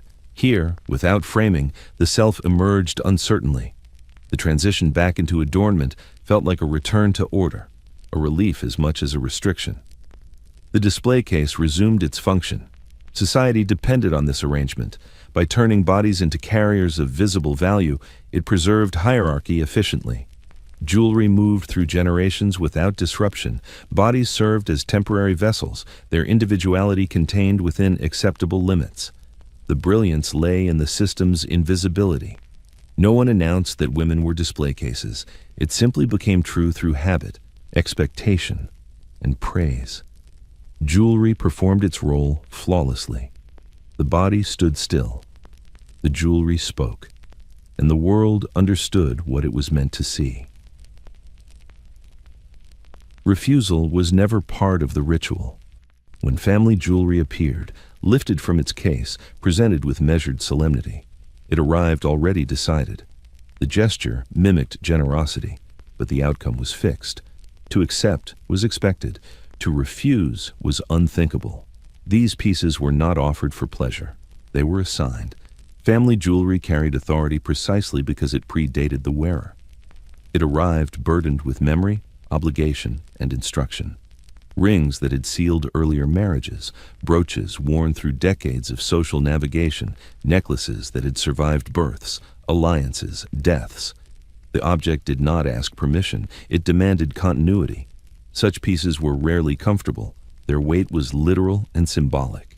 Settings reflected older fashions. Stones sat higher or heavier than current taste allowed. Clasps were stiff, proportions unforgiving. Alteration was discouraged. To change the piece was to interrupt lineage. The wearer adapted instead. Women received these objects most often. They were entrusted with the family's visible history, tasked with carrying it correctly. The jewelry did not belong to them alone. It belonged to the name they married into or were born from. Their bodies became conduits through which family legitimacy continued to circulate. Instruction accompanied these gifts quietly. How often the piece should be worn, which occasions required it, which did not. These rules were seldom written. They were conveyed through example, correction, and silence. A misplaced appearance of the jewelry resulted in subtle discomfort, an atmosphere that signaled error without accusation. Men inherited differently. Their family pieces authorized action rather than display. A signet ring permitted representation. A watch passed from father to son marked succession. These objects did not invite commentary. They conferred responsibility. To wear them was to accept role, not recognition. Family jewelry resisted personal meaning. Sentiment was secondary to function. A woman might dislike a piece intensely, yet wear it faithfully for decades. Preference had no standing against precedent. Jewelry existed to preserve structure, not to please individuals. This refusal of choice reinforced hierarchy. Family pieces separated insiders from outsiders visibly and immediately. They signaled depth rather than abundance. New wealth could acquire jewels, but not history. These objects announced endurance without explanation. There were consequences to mishandling them. Jewelry worn carelessly suggested disrespect. Not wearing it suggested rejection. Either choice disrupted trust. The wearer learned quickly that family jewelry required vigilance. It could not be treated casually. It was always observed. Over time, the presence of these pieces reshaped identity. The wearer began to be recognized through them. Compliments referenced lineage rather than taste. The individual receded as the family asserted itself through ornament. Jewelry absorbed the person into a larger narrative. The greatest power of family jewelry lay in its inevitability. Each generation knew it would arrive. The timing varied. The burden did not. Refusal remained theoretical, never exercised. The jewelry moved on schedule, indifferent to the bodies it claimed. Thus, family pieces achieved permanence. They endured while wearers aged, adapted, and disappeared. The jewelry continued, unaltered, enforcing continuity through silent repetition. It was not chosen, it was worn, and that was enough. Personal meaning was tolerated only in private. In the Gilded Age, jewelry was not expected to reflect the inner life of its wearer. Sentiment, when attached too visibly, disrupted the clarity of social signaling. Objects that carried private emotion risked confusing the message jewelry was meant to deliver publicly. Meaning, therefore, had to be standardized. Individual interpretation was not merely discouraged, it was suppressed. This suppression was subtle. Society did not deny women emotion, it redirected it. Jewelry was allowed to symbolize family, alliance, duty, and continuity. It was not permitted to symbolize longing, resentment, or self-definition. A necklace could represent a marriage, but not affection. A ring could signify obligation, but not desire. The distinction mattered deeply. Pieces that carried personal significance, lockets with hair, charms marking private moments, tokens exchanged outside sanctioned relationships, were relegated to hidden spaces. They were worn beneath clothing or kept in drawers, removed from public view. Their concealment preserved order. Jewelry visible to society had to speak a language everyone recognized. This rule protected hierarchy. If jewelry were allowed to express individual meaning openly, it would fracture legibility. Observers could no longer rely on ornament to convey stable information. Ambiguity threatened the system. Personal meaning introduced uncertainty, and uncertainty weakened control. Women learned this boundary early. Gifts received for emotional reasons, tokens from friends, small pieces marking private triumphs or losses, were worn cautiously, if at all. The risk lay not in the object, but in its explanation. Jewelry that required explanation was already suspect. To say, "This means something to me," was to admit that meaning was not shared. Men encountered this restriction differently. Their public jewelry was stripped almost entirely of sentiment. Emotional attachment to visible adornment was considered inappropriate. Masculinity required opacity. Any object that hinted at vulnerability remained hidden. Personal meaning was permitted only when it could not be seen. This division created a parallel economy of jewelry. Public pieces circulated visibly, carrying standardized messages. Private pieces accumulated quietly, carrying emotion without audience. The separation allowed society to maintain coherence while individuals preserved fragments of self unseen. Yet the cost of this separation was cumulative. Over time, many women felt disconnected from the jewelry they wore daily. The objects shaping their public identity belonged more to family and structure than to self. Meaning drifted away from adornment, leaving behind performance without attachment. Occasionally, personal meaning surfaced inadvertently. A woman wore a piece too frequently. A ring lingered longer than protocol allowed. Observers noticed. Questions formed silently. Correction followed. The system reasserted itself efficiently. The rare act of wearing personally meaningful jewelry openly was interpreted as defiance or naivete. Neither was rewarded. Society preferred consistency to authenticity. Jewelry reinforced this preference relentlessly. In forbidding personal meaning publicly, the Gilded Age ensured that jewelry remained reliable. It continued to communicate hierarchy clearly, uninterrupted by individual narrative. The wearer's inner life stayed invisible, protected perhaps, but also constrained. Jewelry did not ask who you were. It told the world what you were allowed to be. Adornment did more than display status. It observed. In the Gilded Age, jewelry functioned as a quiet instrument of surveillance, ensuring that bodies remained legible, predictable, and correct. What one wore was not merely noticed, it was tracked. Over time, patterns formed. Consistency was rewarded, deviation was remembered, jewelry made the wearer visible not once, but continuously. Society did not need records. Memory sufficed. A woman's jewelry was expected to align with her position day after day, season after season. The same pearls. The same appeared at the same hour. The same brooch marked the same type of gathering. Variation was permitted only within narrow limits. Anything outside that range invited attention, unwelcome, analytical, precise. This attention was not hostile, it was methodical. Friends noticed, relatives noticed, acquaintances noticed. No one announced these observations. They accumulated silently, shaping reputations over time. Jewelry choices became data points, assembled into a narrative about reliability, ambition, discretion, or instability.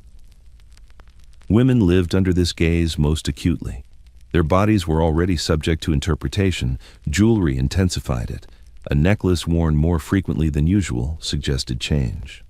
A ring removed prompted speculation. Even improvement, better stones, finer settings, invited questions. Where had the change come from? What did it signal? Surveillance operated through curiosity disguised as politeness. Men experienced this monitoring differently. Their jewelry changed rarely, and that was the point. Consistency confirmed authority.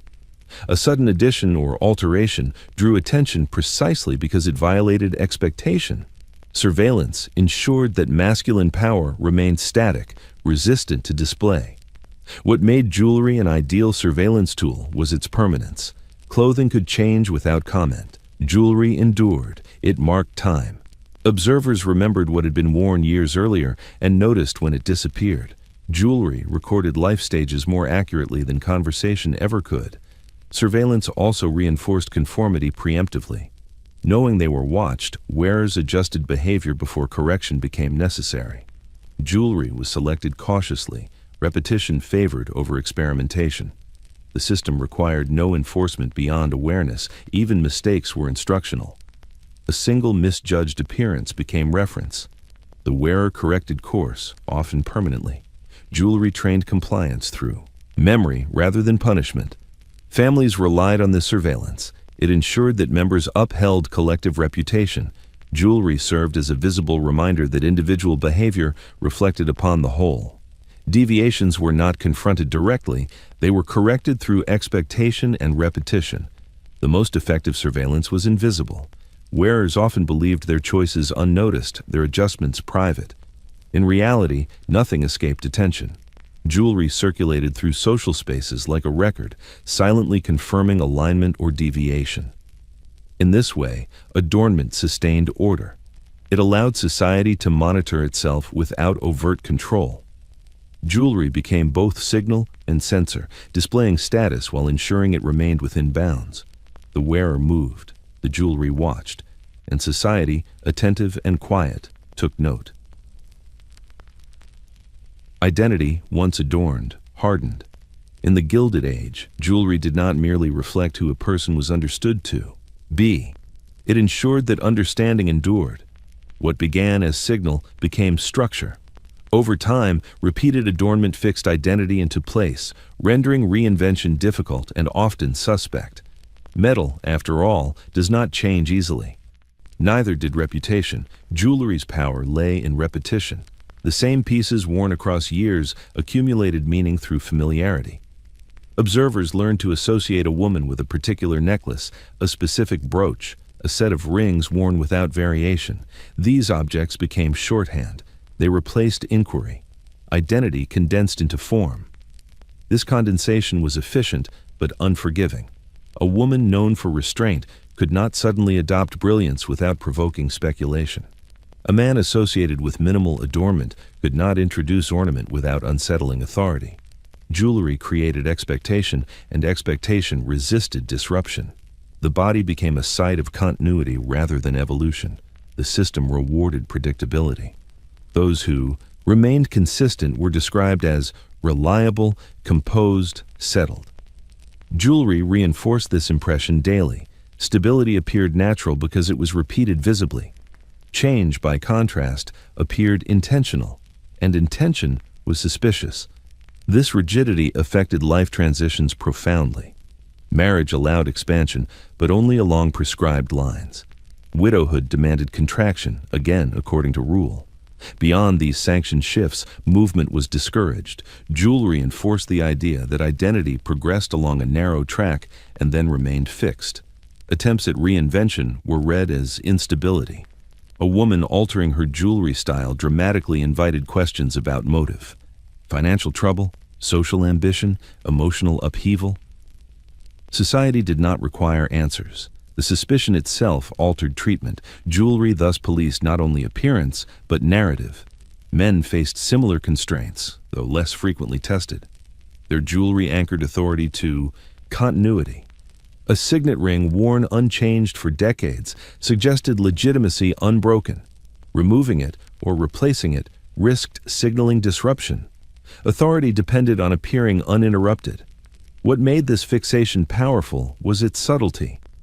Wearers often believed they chose consistency for comfort or taste. In truth, consistency had been encouraged, rewarded, and normalized until deviation felt dangerous. Jewelry trained identity through habit. Even personal growth struggled to register. Changes in belief, desire, or understanding found little expression in ornament. Jewelry spoke a language resistant to nuance. It preferred clear categories. The wearer adapted accordingly, learning to suppress complexity in favor of legibility. This fixation extended beyond the individual. Families relied on jewelry to stabilize collective identity across generations. Heirlooms reinforced continuity. Styles preserved memory. Change threatened cohesion. Jewelry resisted it. In this way, metal outlasted possibility. Identity, once cast in gold or set with stone, became durable, admired for its permanence, feared for its inflexibility. The brilliance remained constant. The wearer aged, adapted, endured. And society, reassured by what did not change, asked nothing more. Excess was never mistaken for confidence. In the Gilded Age, too much jewelry did not signify abundance. It exposed unease. Society read excess as a symptom, not a statement. Where restraint suggested stability, accumulation betrayed fear, fear of invisibility, fear of insufficiency, fear that authority might dissolve without constant reinforcement. Excess announced itself immediately. Too many stones worn at once competed, rather than harmonized. Layers of brilliance blurred hierarchy instead of clarifying it.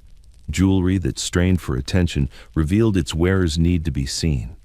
The room understood the difference instinctively.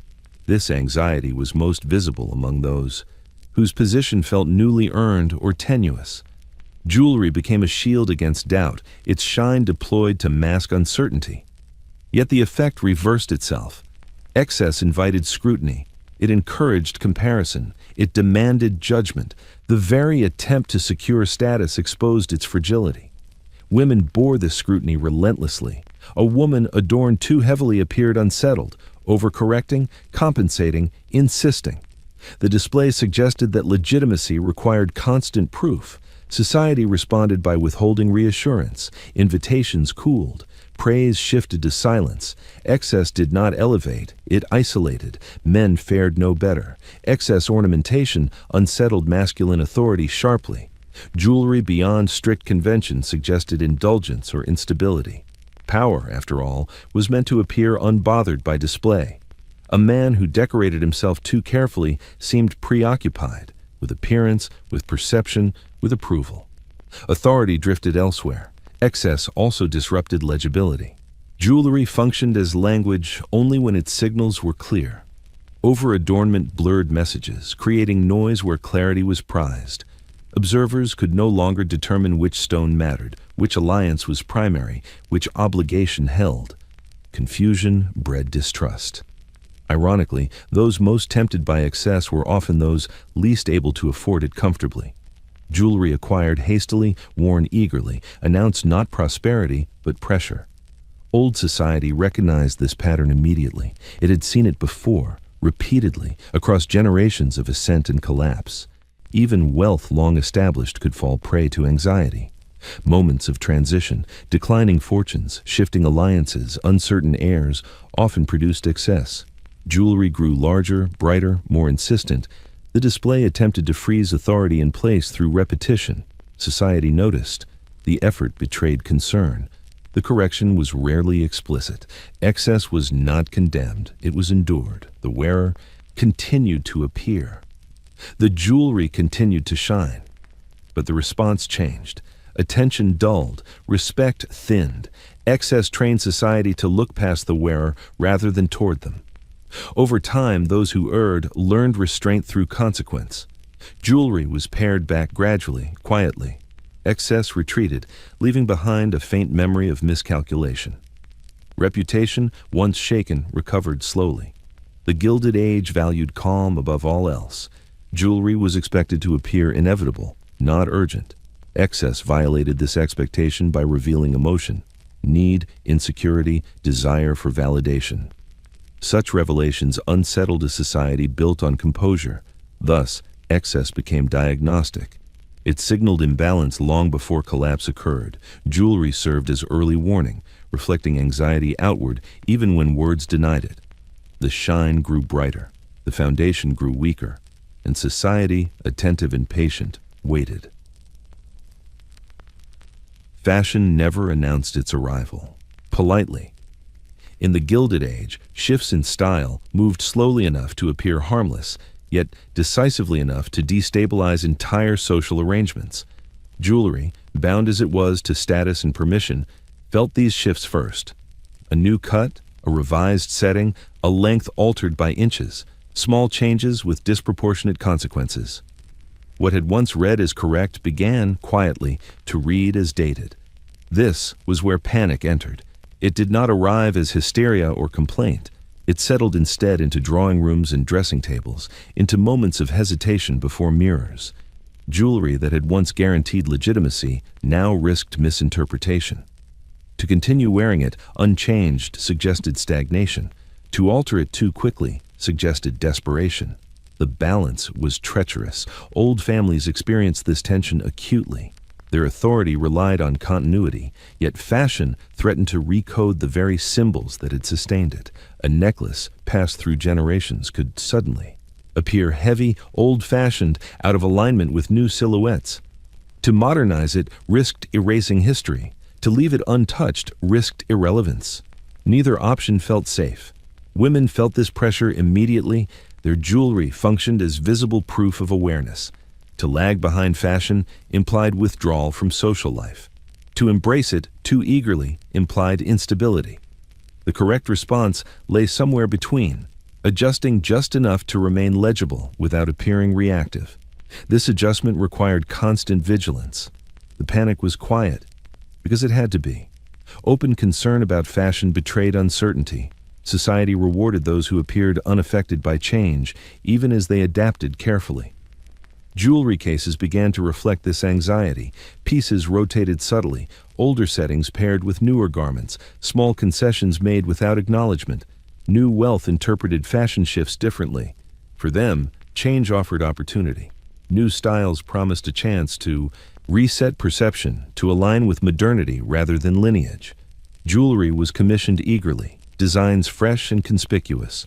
Old society watched with skepticism. Fashion adopted too visibly revealed hunger rather than fluency. Jewelers occupied a delicate position. They mediated between continuity and novelty, offering incremental updates framed as refinement rather than change. Settings were adjusted discreetly, stones recut subtly. Clients were guided toward evolution that would not provoke comment. The goal was adaptation without acknowledgement. Men, though less affected by fashion's surface shifts, felt its implications nonetheless. Their jewelry remained largely unchanged, which became its own risk. As styles evolved, masculine restraint was tested. To remain entirely static risked appearing out of step. To adjust risked overreach. Most chose invisibility, allowing women's jewelry to absorb the turbulence. Fashion shifts also threatened hierarchy by compressing time. New styles reduced the visible distance between generations. Jewelry that once distinguished age and experience now blurred those lines. Society responded by reinforcing rules of permission, ensuring that novelty did not translate into authority prematurely. The emotional toll was significant. Jewelry that had once felt secure became uncertain. The wearer learned to question what had previously been unquestioned. Mirrors became sites of calculation rather than reassurance. Fashion transformed jewelry from anchor into variable. Yet the panic remained contained. No one spoke of it openly. The Gilded Age prized the illusion of stability too deeply. Jewelry continued to perform its role, adapting just enough to preserve the appearance of continuity. Change arrived, authority adjusted, and society pretended nothing had shifted at all. Imitation arrived quietly, dressed as progress. In the Gilded Age, advances in manufacturing and trade made jewelry more accessible than ever before. Stones could be cut more efficiently, settings could be reproduced, gold could be stretched, alloyed, plated. What had once been rare and unmistakable began to appear, convincingly, on bodies never intended to carry it. Society noticed immediately. The rise of imitation unsettled the entire system. For generations, jewelry had functioned as proof. It authenticated lineage, confirmed endurance, and enforced distance. Imitation threatened this clarity. When appearance could be replicated without history, the visual language of status blurred. Jewelry still spoke, but its voice grew uncertain. Imitation did not always mean false stones. Often it meant correct stones worn without context. Designs borrowed from old families appeared suddenly on new bodies. Proportions echoed inheritance without possessing it. Jewelry looked right, yet felt wrong. Society struggled to articulate the discomfort. It did not accuse, it recalibrated. The fear was not deception, but indistinguishability. If jewelry could no longer guarantee difference, hierarchy weakened. Old families responded instinctively. They leaned further into restraint. Pieces grew quieter, stones smaller, settings older. Authority withdrew from visibility, choosing recognition over display. The less jewelry announced itself, the harder it was to imitate. New wealth embraced imitation eagerly. Jewelry offered the possibility of accelerated legitimacy. If history could not be acquired, it could be approximated. The strategy worked, briefly. For those unfamiliar with the codes, imitation passed unnoticed. For those inside, it sharpened scrutiny. Women bore the brunt of this tension. Their jewelry was examined more closely than ever. Weight, wear, subtle imperfections, these details mattered. A piece too pristine suggested recent acquisition. A stone without patina betrayed novelty. Society learned to read signs of age the way it read accents or posture. Men responded differently.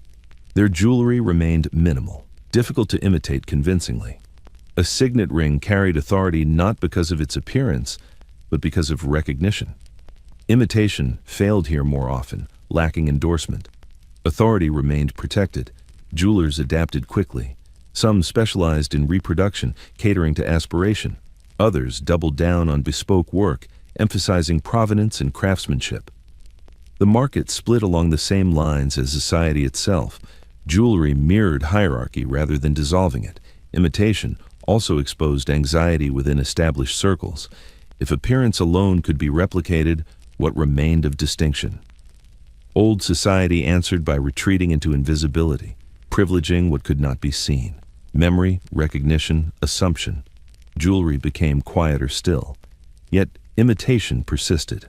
It was persistent, incremental, and increasingly convincing. Society could not eradicate it. Instead, it adjusted its standards, raising the threshold for legitimacy subtly.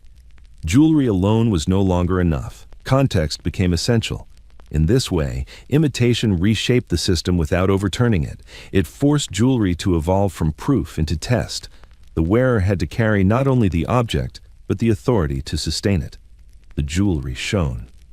But society leaned closer, and the difference, once effortless, had to be defended anew. Debt rarely announced itself with numbers. In the Gilded Age, it arrived dressed as continuity, polished, brilliant, and reassuring. Jewelry played its part with quiet efficiency, concealing financial strain beneath surfaces designed to imply permanence. What appeared stable often rested on obligation. What appeared inherited was sometimes leveraged. The shine endured, even as foundations weakened. Jewelry functioned as both asset and performance. Pieces worn publicly reassured observers that wealth remained intact. Privately, those same pieces were counted, weighed, and considered for liquidation. The body became a mobile balance sheet, carrying evidence of solvency even when accounts suggested otherwise. This duality was deliberate. Families understood the protective value of visible wealth. As long as jewelry appeared unchanged, reputation remained stable. Credit extended. Alliances persisted. Invitations continued. Jewelry bought time, often the most valuable commodity of all. Women bore this burden most visibly. They wore pieces acquired under different circumstances, their continued presence signaling security that no longer existed. The jewelry did not lie, it simply did not tell the whole truth. Observers saw stability and assumed it remained. Men managed the debt quietly. Jewelry was pawned discreetly, redeemed before notice. Pieces disappeared temporarily, only to return later with practiced normalcy. The cycle repeated as needed. Society preferred illusion to disruption, and jewelry sustained that illusion, effectively. Some pieces never returned. Their absence was explained away as change in taste or mourning. Others were replaced with similar objects, purchased or borrowed to maintain continuity. The goal was not deception, but preservation, of position, of dignity, of time. Jewelry as debt reshaped behavior subtly. Wearers grew cautious, repeating familiar combinations to avoid scrutiny. Risk-taking diminished.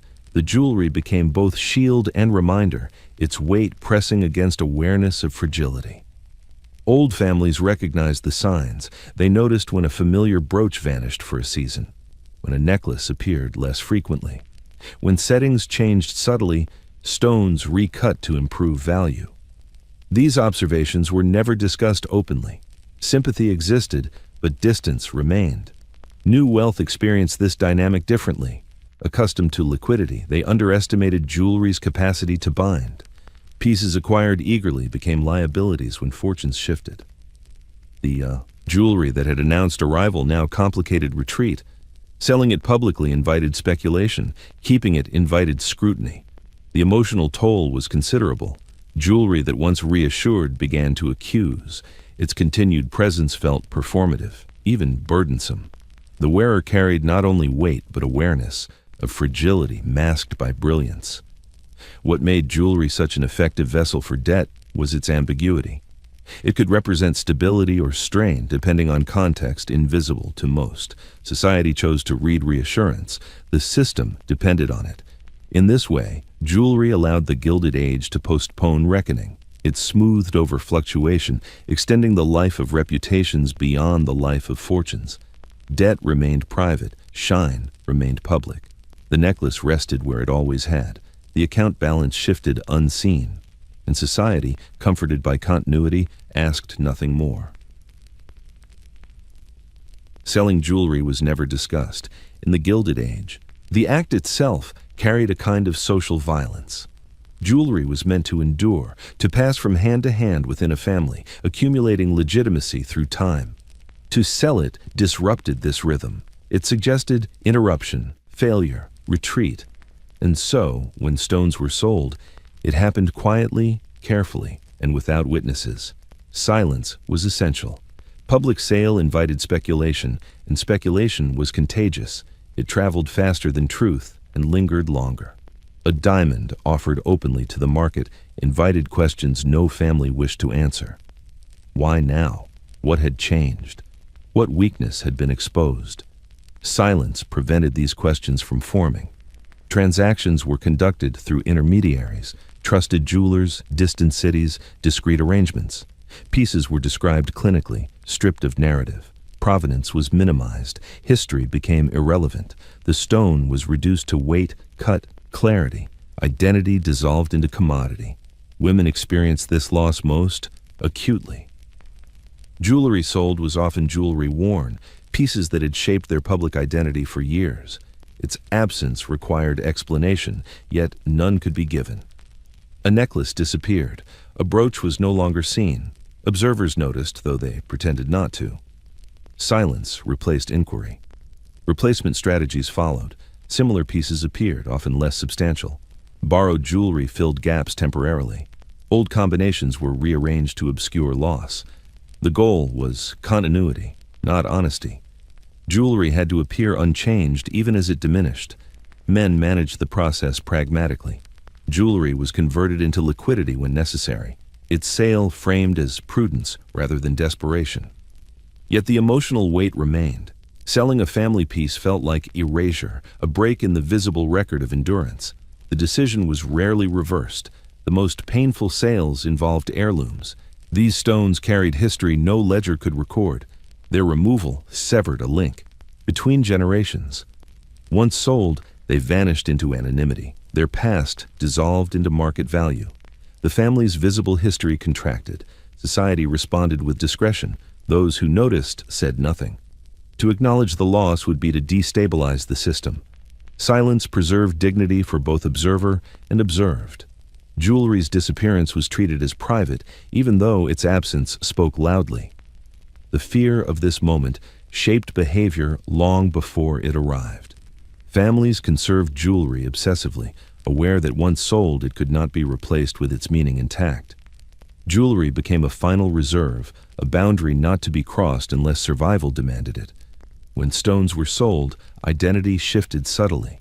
The wearer felt lighter physically, yet heavier socially. Something had been surrendered. The body no longer carried the same authority. Even if no one spoke of it, the change was felt. Jewelry's power lay not only in presence but in the threat of absence. The possibility of sale haunted the system, enforcing caution and restraint. It reminded families that stability was conditional, endurance earned repeatedly. In the end, stones sold in silence left no trace publicly. No announcement marked their departure. No acknowledgement followed. The system absorbed the loss quietly. The jewelry vanished. The silence remained. And society continued, intact and unquestioning, as if nothing had been taken at all. Inheritance assumed continuation.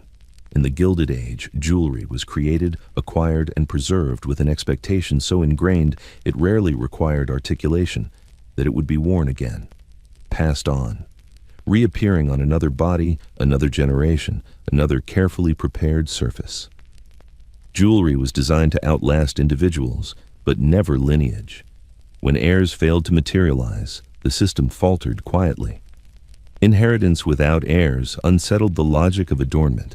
Jewelry accumulated meaning through repetition, through the certainty that it would return, altered only by time and wear. Without a recipient, this cycle broke.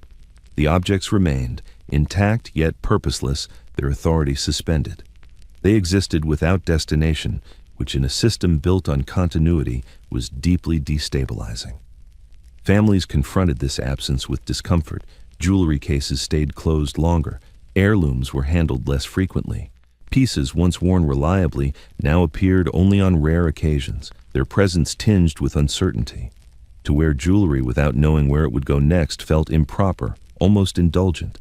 The future had always justified the present. Now it did not. Women bore this weight acutely. Jewelry worn without heirs became a reminder of interruption. Each necklace clasped, each ring worn, reinforced the question of what would follow. The body no longer functioned as a conduit between generations. It became an endpoint. This role felt wrong within a culture that prized continuation above all else. Attempts to resolve this gap often failed. Jewelry could be designated to distant relatives, godchildren, or institutions, but these solutions lacked legitimacy. Without direct succession, the transfer felt artificial. The jewelry's authority diminished, its meaning diluted. Continuity could not be simulated. Men addressed the problem differently, often through legal structure. Trusts were established, instructions written. Yet even these arrangements could not restore the symbolic clarity inheritance required.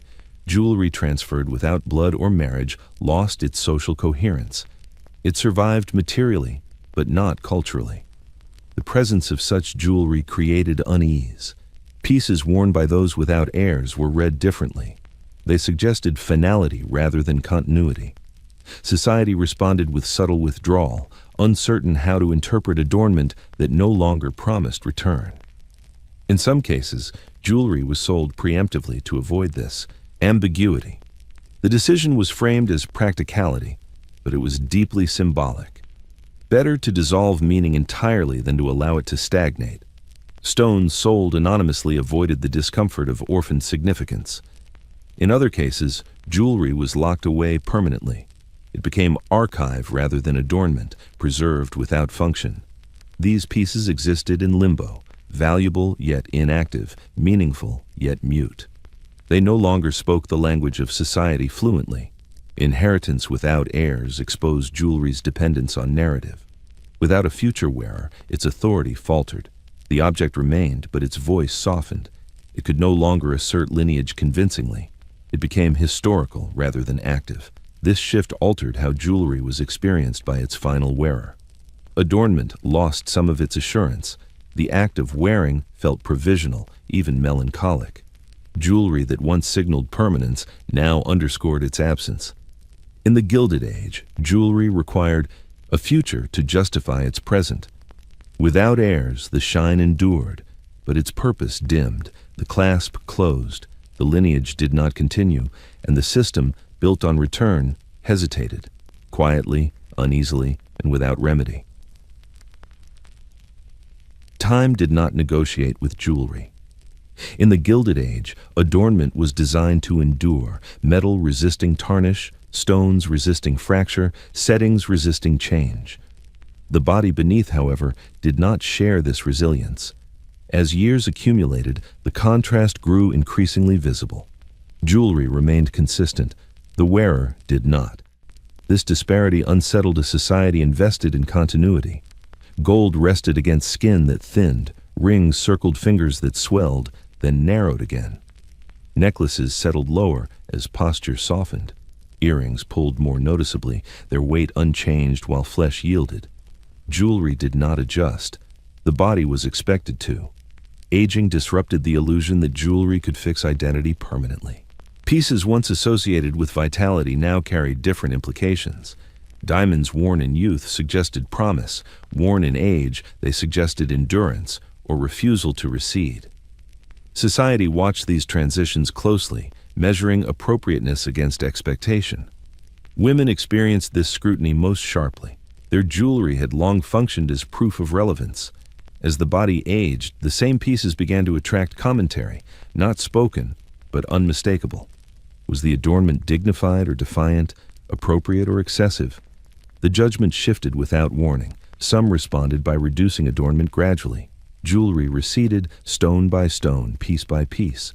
Pearls replaced diamonds. Brooches replaced necklaces. The body learned to withdraw from brilliance while maintaining legibility. This retreat was praised as grace. Others resisted. They wore the same jewelry they always had, insisting on continuity. Society tolerated this differently depending on standing. Old families granted latitude. Others were judged more harshly. Jewelry became a test of whether age would be acknowledged or denied. Men encountered a gentler version of this transition.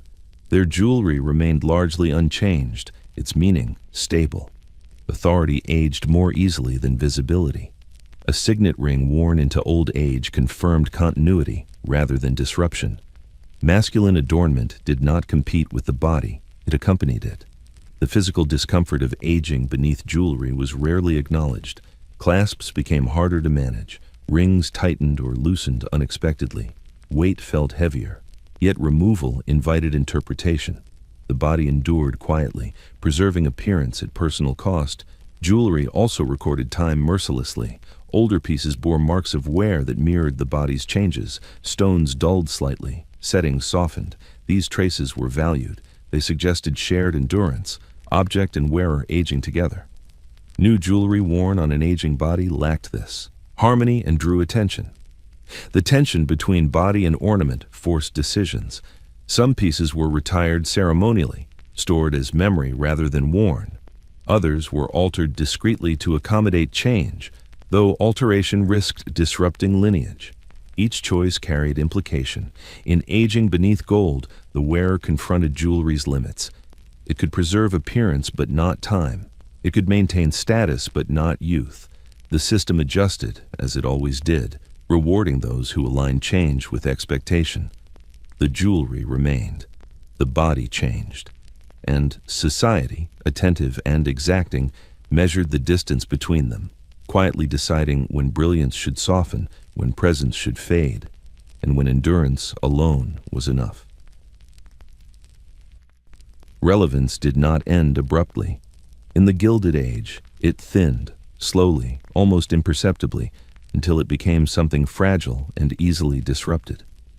Jewelry, once an instrument of authority and access, began to change its function as this thinning occurred. What had elevated now preserved, what had spoken now echoed.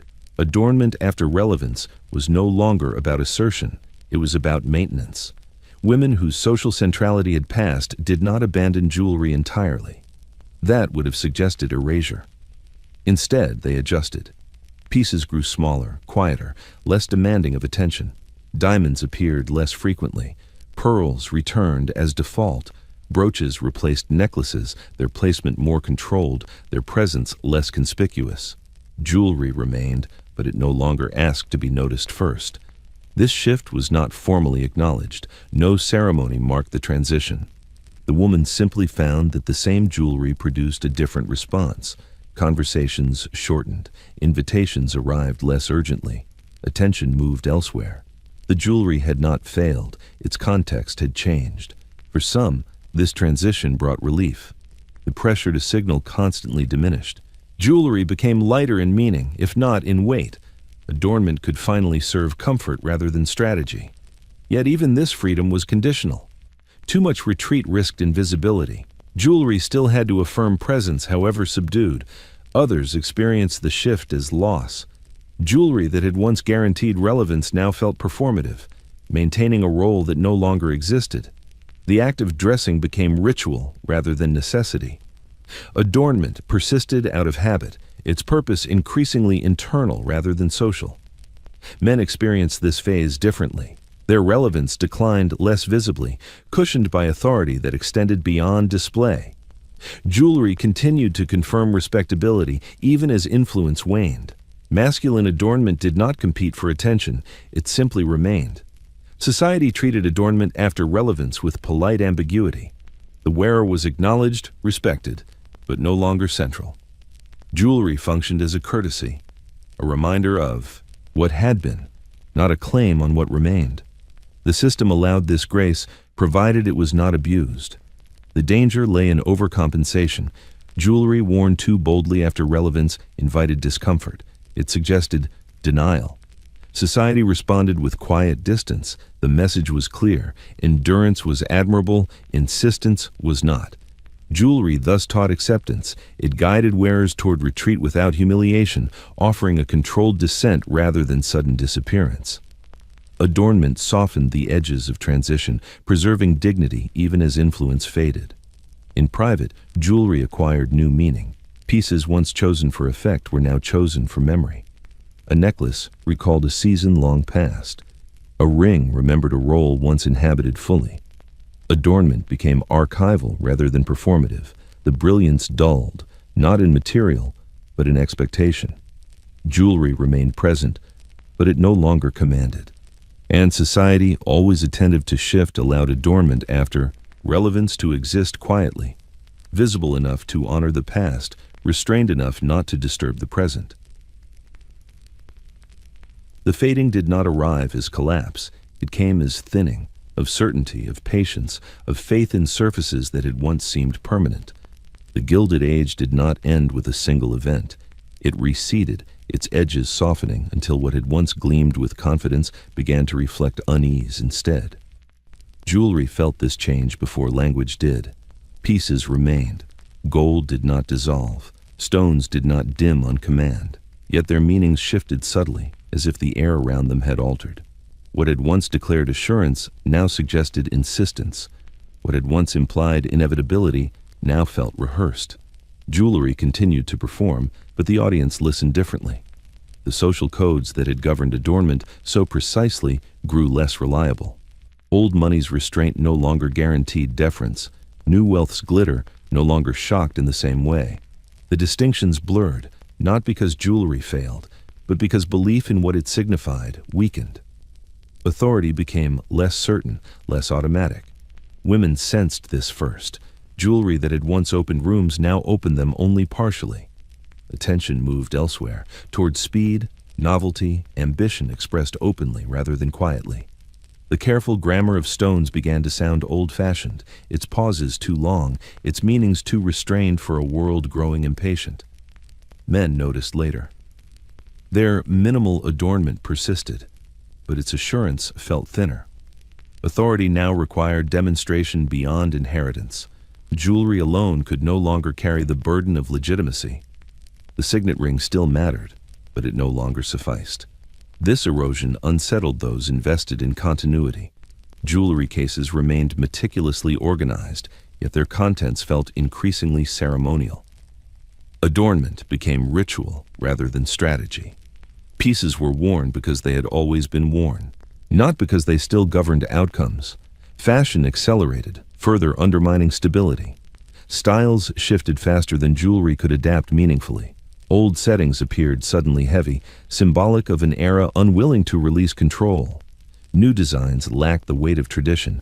Jewelry found itself between languages, no longer fluent in either. Economic change compounded the shift. Wealth moved more fluidly. Power became less visible, less dependent on inherited signals. Jewelry, once the clearest marker of status, struggled to translate this new reality. Its shine endured, but its authority waned. The emotional response was complex. Some mourned the loss quietly, clinging to adornment as proof that order could persist. Others felt relief, sensing that the system's demands had grown exhausting. Jewelry that had once disciplined now felt burdensome. Yet even as the Gilded Age faded, it did not disappear. Its jewelry remained, carrying traces of its logic forward. Pieces outlived their moment, entering new contexts where their meanings would be renegotiated. The system loosened, but its habits lingered. The fading was not uniform. Some circles retained the old language longer, sustaining its rhythms privately. Others abandoned it quickly, embracing visibility without restraint. Jewelry moved between these worlds, sometimes convincingly, sometimes awkwardly. In the end, the Gilded Age did not end its relationship with jewelry. It outgrew it. The gold remained bright, the stones remained hard, but the certainty they once carried, unquestioned, unchallenged, began to slip quietly into memory. What remained was never accidental. When the Gilded Age loosened its grip, when certainty thinned and the old codes lost their immediate authority, jewelry did not vanish. It withdrew. It returned to velvet-lined boxes, drawers scented faintly with age, compartments organized with a precision that suggested order still mattered, even if the world outside no longer obeyed it. What remained in the box was not merely excess. It was residue. Each piece rested where it had been placed with intention, necklaces coiled carefully to prevent tangling, rings nested in grooves worn smooth by repetition, brooches pinned to fabric that had absorbed decades of handling. These objects no longer needed to speak daily. Their work had been done. What remained was memory rendered solid. Jewelry in storage carried a different authority. It no longer governed behavior or mediated access. Instead, it documented. It recorded the structure of a world that had relied upon visible hierarchy to function. In silence, these objects testified to what had once been required. For women, opening these boxes became an encounter with former selves. Pieces once worn daily now appeared excessive, even foreign. A necklace recalled a role inhabited so completely it had felt natural at the time. A ring remembered obligations carried, without complaint. The jewelry did not accuse, it simply remained. Men encountered their own versions of this archive. Signet rings retired from daily wear, watches replaced by newer instruments of time. The jewelry that had once confirmed authority now rested unused, its meaning intact but dormant. Inheritance transformed these boxes further. Younger generations inherited objects without inheriting the system that had made them essential. Jewelry passed down without instruction, its language partially forgotten. What once required precise reading now invited interpretation. This loss of fluency altered the objects themselves. Without constant wear, jewelry shifted from signal to artifact. Its value remained, but its function changed. It became something to be admired, not obeyed, remembered, not enforced. Yet the box preserved more than objects. It preserved a worldview. Within it lay evidence of how identity had been managed, how bodies had been disciplined, alliances displayed, authority stabilized through ornament. The jewelry bore witness to a culture that trusted surfaces deeply, believing that what could be seen could be controlled. The quiet of the box softened this trust. Without daily exposure, the jewelry lost its urgency. It no longer demanded alignment, it allowed reflection instead. What had once been worn automatically now invited questions. Why this piece? Why this weight? Why this silence? The answers lingered in the metal, the stones, the worn clasps shaped by long use. Jewelry had outlasted the system that animated it, carrying traces forward into a world less certain of what shine meant. What remained in the box was not irrelevant, it was proof. Proof that power once rested comfortably against skin, that status could be worn, that identity could be fixed in metal and understood without explanation. The lid closed gently. The jewelry rested. And the Gilded Age, contained now in velvet and memory, waited to be rediscovered, not as instruction, but as record.